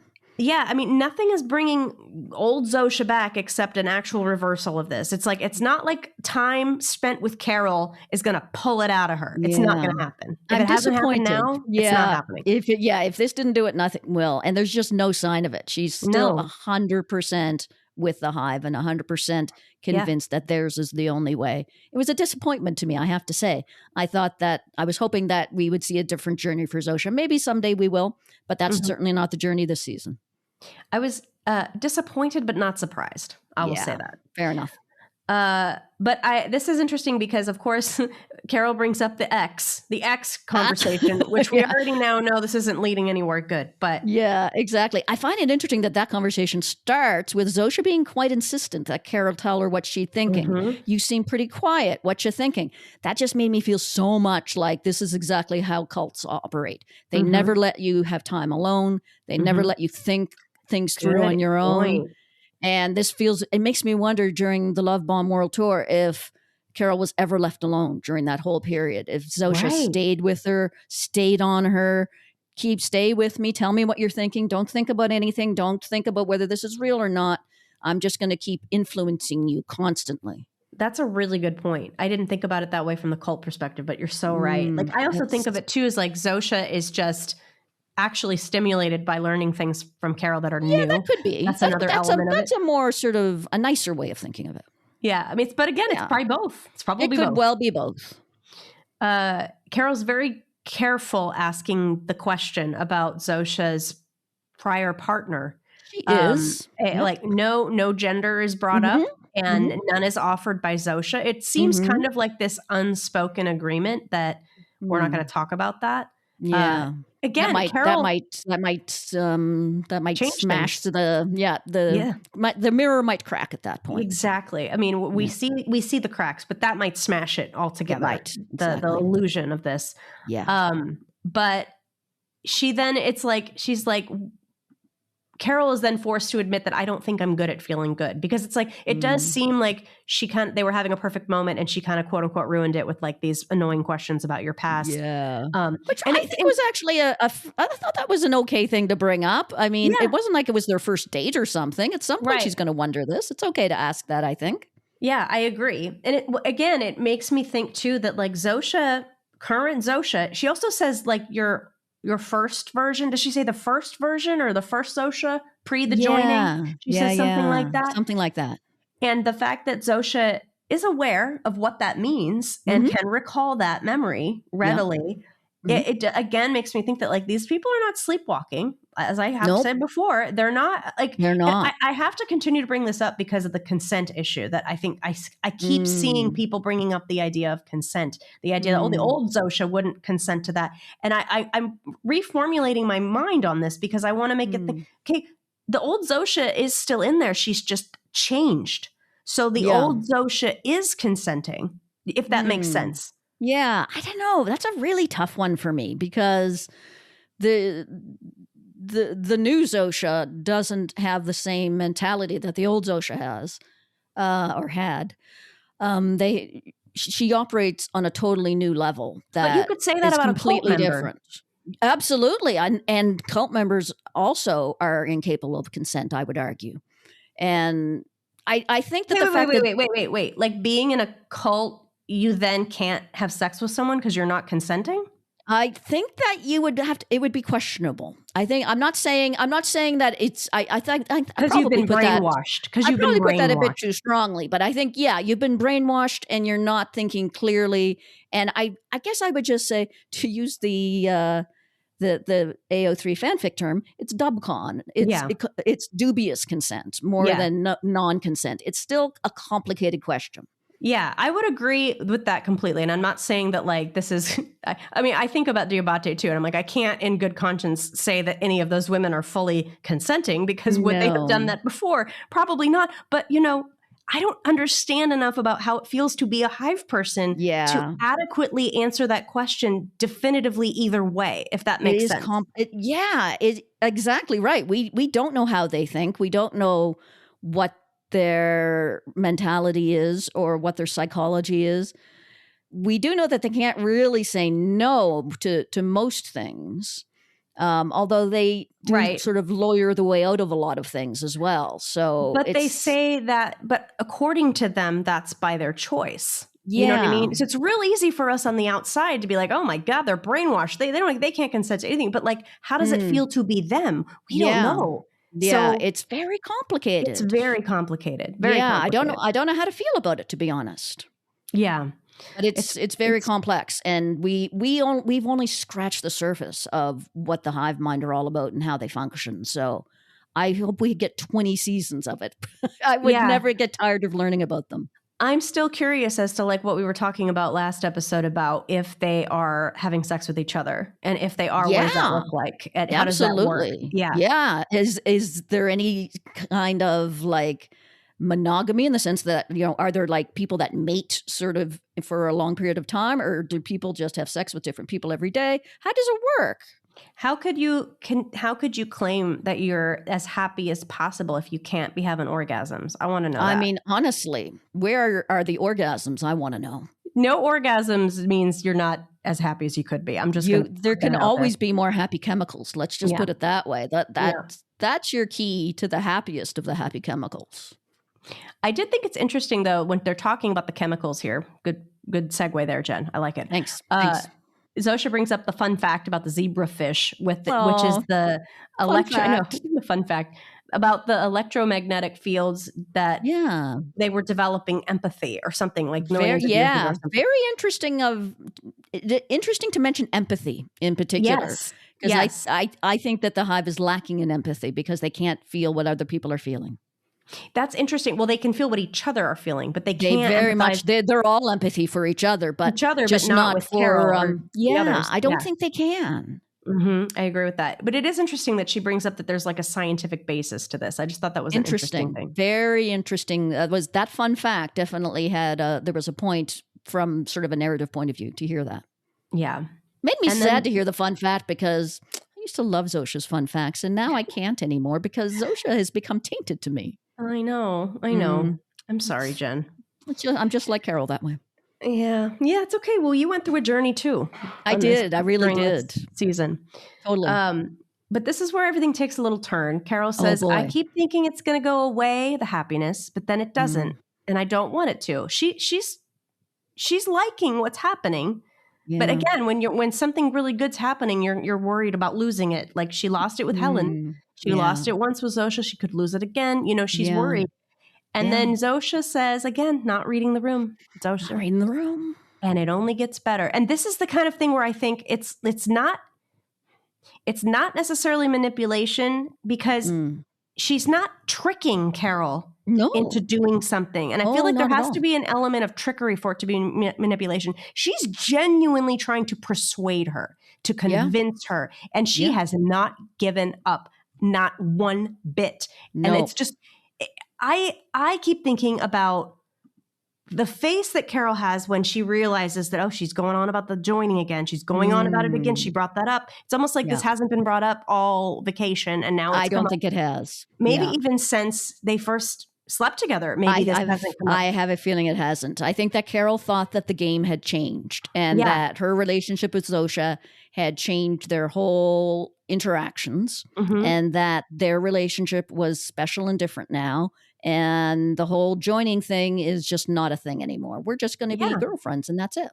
Particularly since she thought she was safe from it. That, hey, if I don't ever have to join and you can just be my girlfriend for as long as humanly possible, we can just both be happy. And why not? I think that's legitimately just what she was thinking. But this is the true, the crux of this whole thing for me is I just keep thinking about Carol's willingness to accept Zosha for what she is and to love her as the hive, as the world, as somebody that isn't necessarily Zosha, and Zosha's unwillingness to do the same. Yeah. She is dead set on changing Carol. I know better. It doesn't matter if you don't want this.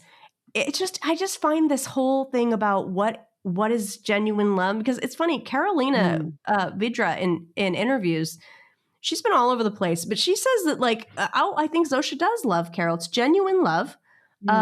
She wants to make her happy. And I can't get on that train. She doesn't want to make her happy. You're not completing the thought. She wants to make her happy so that she'll join. Yeah. That's a huge part of that sentence that's being left off. And for me, I go back to what Zosha said in their conversation in Grenade when Zosha made that comparison with drowning. And if someone's drowning, you throw them a life preserver. That's it. And I genuinely think that Zosha still believes that you don't get it. You don't know how great this is. I know how great it is. Trust me on this. I know better than you. And you're going to thank me. You're going to thank me afterwards. I think that's been a theme kind of throughout the season is thinking you know best, because obviously the hive does. They think they know best. But obviously Carol thought she knew best. She tried to talk Kusumayo out of being joined, which kind of wished she had succeeded. But it kind of goes both ways in this scenario where the hive think that they know best and the people who are not in the hive think that they know best. And we as the audience are naturally going to take the side of the people like Carol. But I guess in a way it is kind of the same in the sense that each side thinks they know best for the other side. No, you're correct. But in this particular situation, Carol has sort of given up on trying to reverse Zosha. She's given that true. up. That's true. And At this Zosha point, has you're right. not. Yeah. And so that's the point that I'm trying to make is that one is trying to change the other and one isn't. Yeah, I think that Zosha that's just the way she's always going to be. It's like, right. Nope, you're wrong. And I know better. And this is obviously a stark reminder that is never, ever going to change. Right. And everything you said is true, but infuriating, particularly from Carol's perspective. Oh my God. This was clearly a surprising turn in the conversation for her. She really thought that they were past that. It's kind of like when you have like an old argument with someone and it comes back up again. Yeah, and you're like, seriously, we're going to have that argument again? I thought we had sorted this. Right. So it was kind of like that a bit.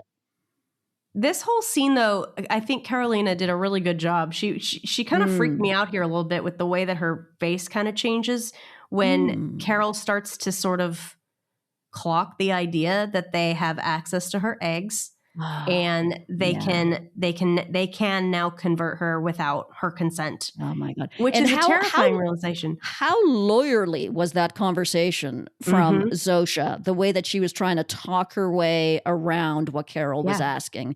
She was really trying to bring it up at all. Yeah. Really trying to avoid, she didn't want Carol to figure this out. And she certainly wasn't going to give her the information unless she absolutely had to. And in the end, Carol has to figure it out for herself. Right. I mean, when you think about, too, if Carol hadn't figured it out, and this is probably what's going through Carol's head, is that, like, Zosha would have just probably turned her without her. Just done it. Yep. And that's a huge betrayal. Like, that's a huge betrayal. Huge. Just shocking. Did you notice the camera work in this scene? I mean, I didn't at the time, but I've since seen comments about it. And now I've noticed it. It blows my mind how smart it is. It's so great that, you've got Zosha on the right side while they're having their conversation. And then as soon as Carol has her realization of the eggs, it's straight on. Almost Kubrick. That's like, a great shot, straight on her face. And oh my God, Ray, give her all the Emmys. Like the way that her face goes through a million emotions. So great. And then the camera flips around her back to the other side. Yeah. And then so you're seeing Zosha's, the other side of Zosha's face. Yeah. Like seeing her from a different perspective. So clever. And it's the kind of thing, it's okay if you don't notice that when you're watching it, but just on a subconscious level, we kind of feel it. Like think something has shifted here. It's really, really good.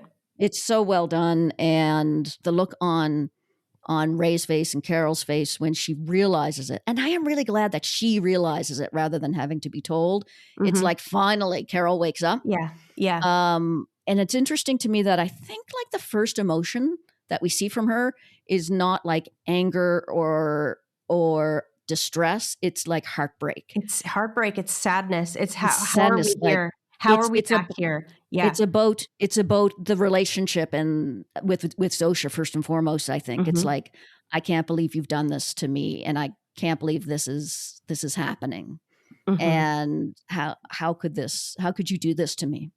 And it's so sad. And then she just you can kind of see her rallying a little bit, trying to kind of put on a brave face about it, but her heart is so broken.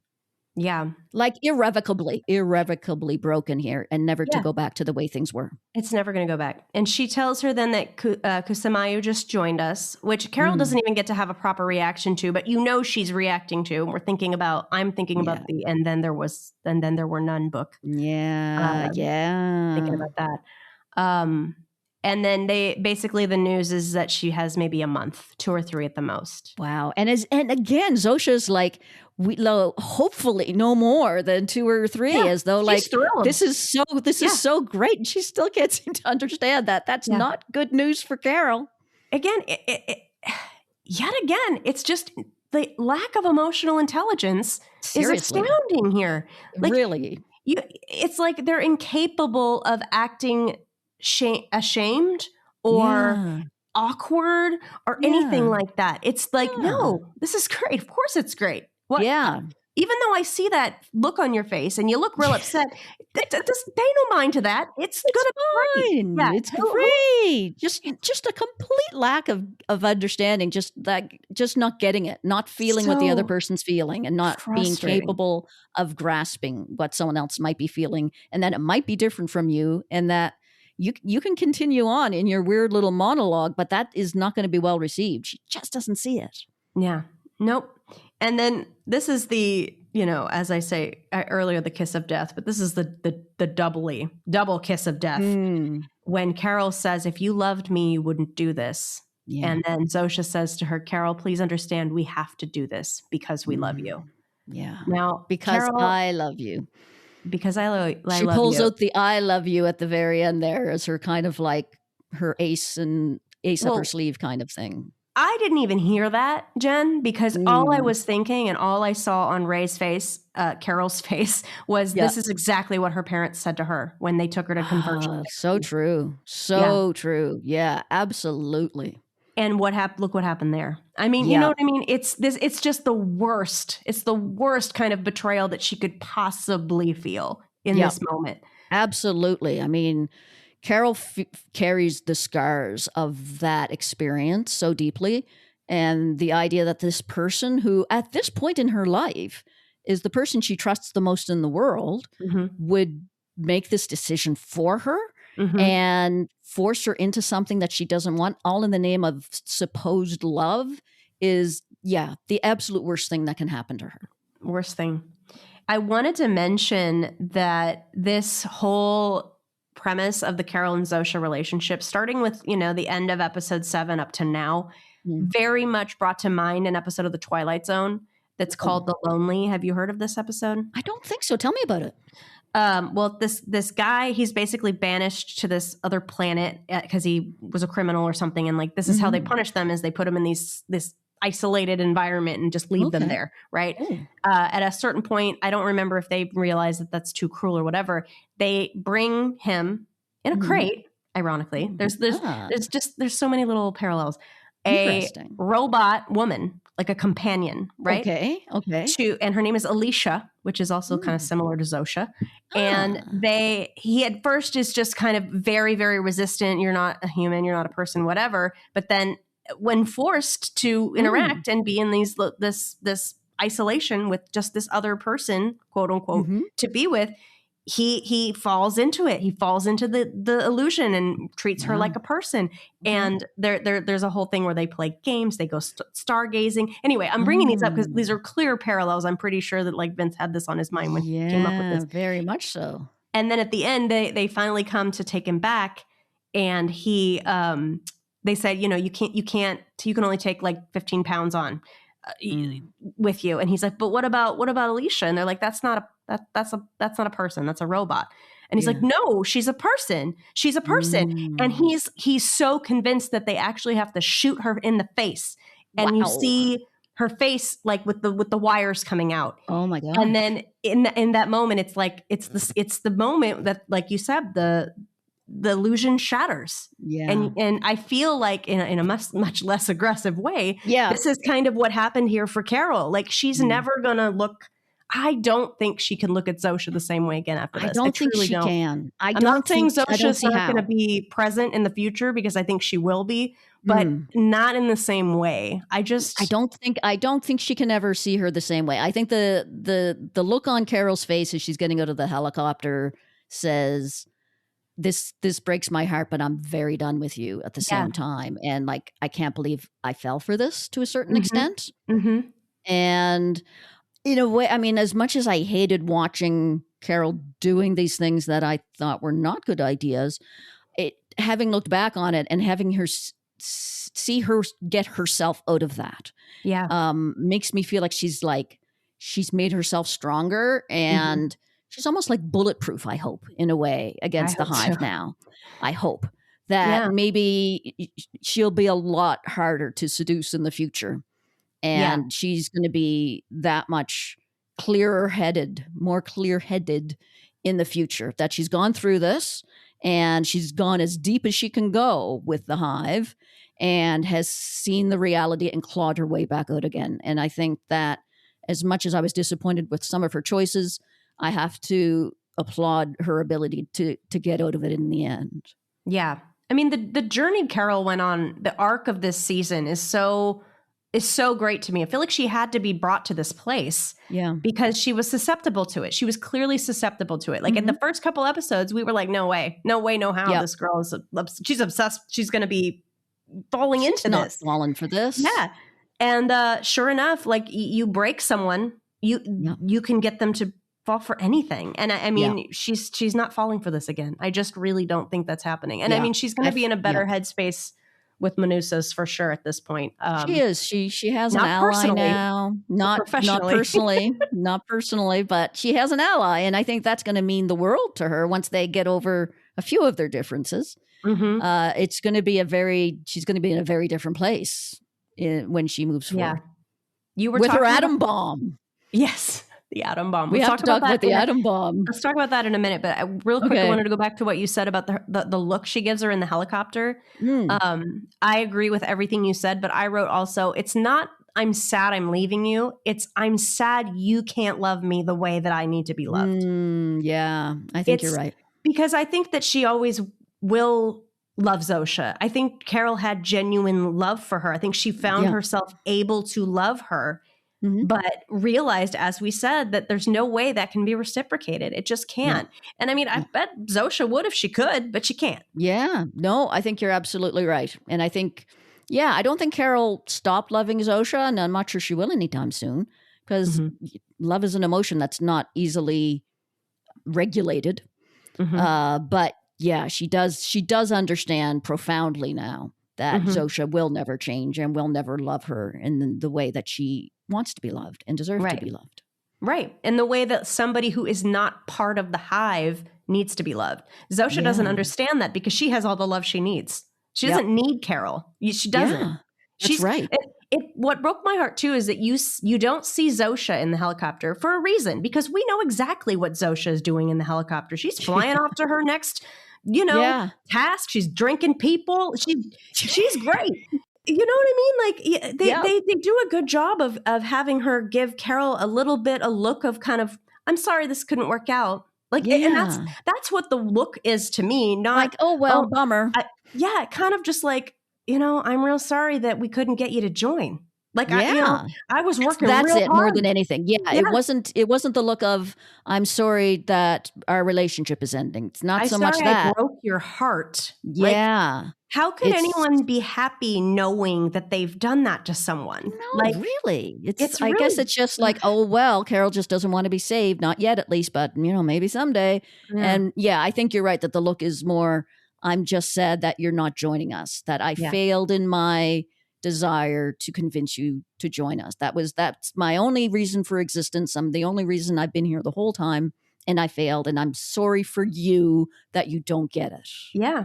Yeah. And then Zosha takes off and leaves our little baby goat behind, heartbroken. Our poor little baby goat. But you know what? Our baby goat, Carol, is wearing a very sexy black outfit. Oh, and I don't know if we've seen her wear black during the season. Correct me if I'm wrong on that. We have. She wears black when she's burying Helen. This is her second grieving scene. Oh my God. This is her grieving outfit. This is her heartbreak outfit. But she does look pretty badass here. She does look. It's a badass outfit, eh? She looked kind of wrecked with Helen, which actually makes a lot more sense narratively. Sure. But here she looks determined and ready to work. She is. She's like, I feel like that's her hero outfit, kind of. Like she's dressed to save the world, in my opinion. I agree. And that's exactly what she says. Love that for her. You win. We're saving the world. She doesn't sound super enthusiastic, which is very Carol. It's like, it's exactly, that's my Carol. Well, that's exactly how she should say it. Like, her life is so shitty. I do not blame her for not sounding. Now I have to, I just lost my girlfriend. I just found out she doesn't love me the way that I love her. She's taken off to drink people. Now I have to be here with this guy who's intolerable. Yes. And I thought I was safe from being sucked into the hive, and now it turns out that I'm not. Exactly. We're on a clock. Everything is a mess. So do you how do you read the atom bomb then, leading into that? Love the atom bomb. But how do you read it? Like, what's the purpose of it in the story? My understanding, and of course, many different understandings can be accurate here. I'm not even totally sure if Vince knows exactly what he's going to do with it. I'm sure he has some idea. But my understanding was that the atom bomb is there because that's how strongly she feels about not joining the hive. Right. That if they come anywhere near her, she's going to set off the bomb, kill herself, probably kill Manusos too, which I suspect he would be very okay with. Right. They probably will. I'm picturing them having this little sort of like death plan that literally, if they get within like a 10-mile radius of here, I'm setting off that bomb. That's how I read it. Like a suicide pact kind of thing. Kind of. Yeah. And a very dramatic one. Yeah. I love, that's kind of how, like an insurance policy. That's kind of how I looked at it too. Yes. But like, I love how aggressive a move it is, because it's so big. There are a million other ways she could have accomplished that. She didn't need an atom bomb for that. No, she didn't need an atom bomb. But like, to me, the atom bomb is really telling of how fucking serious she is about not falling back into this. Yep. That is like, if you won't hear me, if all of everything I've said to you, Zosha, has not sunk in yet, maybe the atom bomb will. Yeah. So get me an atom bomb. I mean, awesome. I loved it. You may have already heard this yourself, that was not originally supposed to be in the ending, apparently. The first draft of the script. Yeah. And that it was apparently a note from Apple TV that said, we need a bigger punch at the end of the episode. And Vince, to his credit, said it was a good idea. We're glad they suggested that we make that change, that we do something. And then we brought in the atom bomb. I didn't listen to the podcast yet. Did he say what the original plan was? Was it just going to be a crate that we didn't know what was in it? Or was the crate not going to be there? I don't know if they said much about what the original ending was going to be. I think it was just less than it was. Yeah. It feels very Vince, though, to say, let's just put the box and we'll figure out what's in it later. I feel like he might have done that. Yeah. Maybe that was the original plan. That could be him, I think. I think that sounds likely that I can imagine it. It would have been just intriguing. Like, what's in the box? Wait and find out. It would have been mad. I don't like being left hanging like that. So I like this kind of an ending where it's boom, no pun intended, a big ending. The atom bomb is a great line to go out on. But it's not a cliffhanger either. It's not a cliffhanger, but it obviously leaves you wanting more and sends things off in a new dramatic direction. And I mean, how much do I love the fact that we go back to something from, was it at the end of Grenade when she mentions the atom bomb for the first time? Yeah. If I asked for an atom bomb, would you give it to me? It truly seemed like it was just felt like a joke, felt like a point being made. And maybe that was originally all it was meant to be in episode 3. Yeah. But the fact that they go back and they bring the atom bomb back again. Yeah, I love it. I love the fact that seed was planted and that I wasn't expecting the atom bomb to pay off. But how she says, I'll have to get back to you on that, right? Yeah, and then she does. I would love to know what that conversation was like with Zosha to get the atom bomb. Because that. Like, obviously they have to give it to her, but that there would have been a little bit of resistance and there would have been some hesitation and they would have been trying to weigh the pros and cons. Just like the DHL guy said they would. We would discuss it with you, but weigh the pros and cons and, discuss the dangers. But in the end, they say something. Carol goes, no. But what about it could do this? No. I want it. What about this? No. Put it get it in the crate. We're going. Yeah. No. I love it because that to me would have been like, okay, old Carol's coming back. So. Absolutely. I mean, nothing says the old Carol's coming back like a fucking atom bomb in a crate, I have to say. I just love it. I mean, let's be real. The past 2 episodes, Carol's been a fucking pod person. So I'm glad she really to have her back. Absolutely. She has been a pod person. It's been a disappointment and a worry. Thank God she came to her senses before the end of this episode, because if she was still a pod person going into season 2, I would be in a state of great distress. So you're right. I'm very glad that at least she managed to come back at the end before the season ended. I agree with you that this was a perfect way to end it. It was a very satisfying finale. It was. And I think overall, the way that it fit in with the season was also very satisfying. Yeah, absolutely. I haven't checked out a lot of reactions to the finale, but I wouldn't be surprised if some people might think that there wasn't enough action, maybe, or enough like big revelations or That wouldn't surprise twists. me either. Yeah. Because people kind of expect that from season finales, especially a kind of a mystery kind of show like Pluribus is, full of mysteries. They might have expected some bigger revelations. I kind of wouldn't have minded some bigger revelations, to be honest. But it depends on whether you think of it as kind of a mysterious sci-fi show, first and foremost, or if you think of it as kind of a character drama, first and foremost, that's in a sci-fi setting. Yeah. And I think I think that's the show that Vince is making.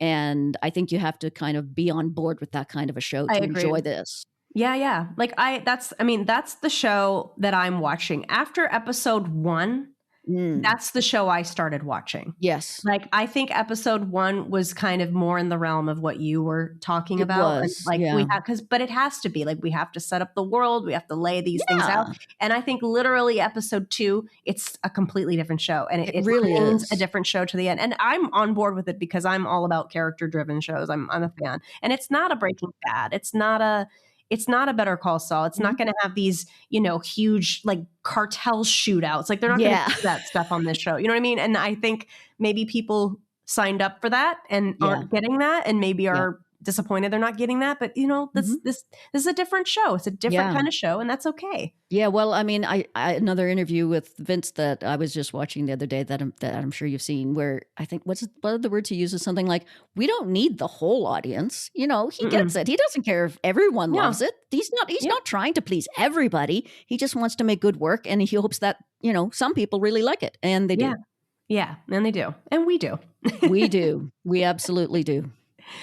Well, speaking of us really liking it, we've been discussing what we're going to do moving forward, because obviously we're going to have quite a wait before season 2 arrives. We have no idea how long, but I'm honestly, Jen, I'm thinking like at least 2 years. Like let's just, I don't even want to say it.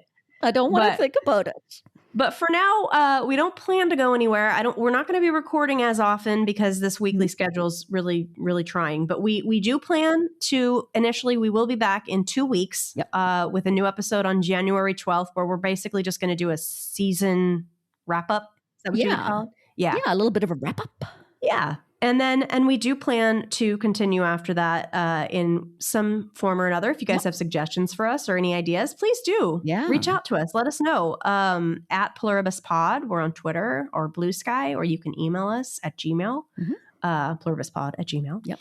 And yeah, Jen, I mean, the season's over. I'm so sad. Yeah, I mean, I was really excited and looking forward to the finale, but at the same time, I was filled with sadness because I knew it would be the last episode, and I am sad, but it is such a great season and so rewatchable that it's going to be with us in our hearts for a long time. And I'm sure that you and I are by no means finished talking about it. And I love still discussing it. And I learn something new every time I watch any of the episodes. And I look forward to discussing them a bit more. Absolutely. Well, we will see you guys then in 2 weeks on our next episode of Pluribus Diaries. Bye.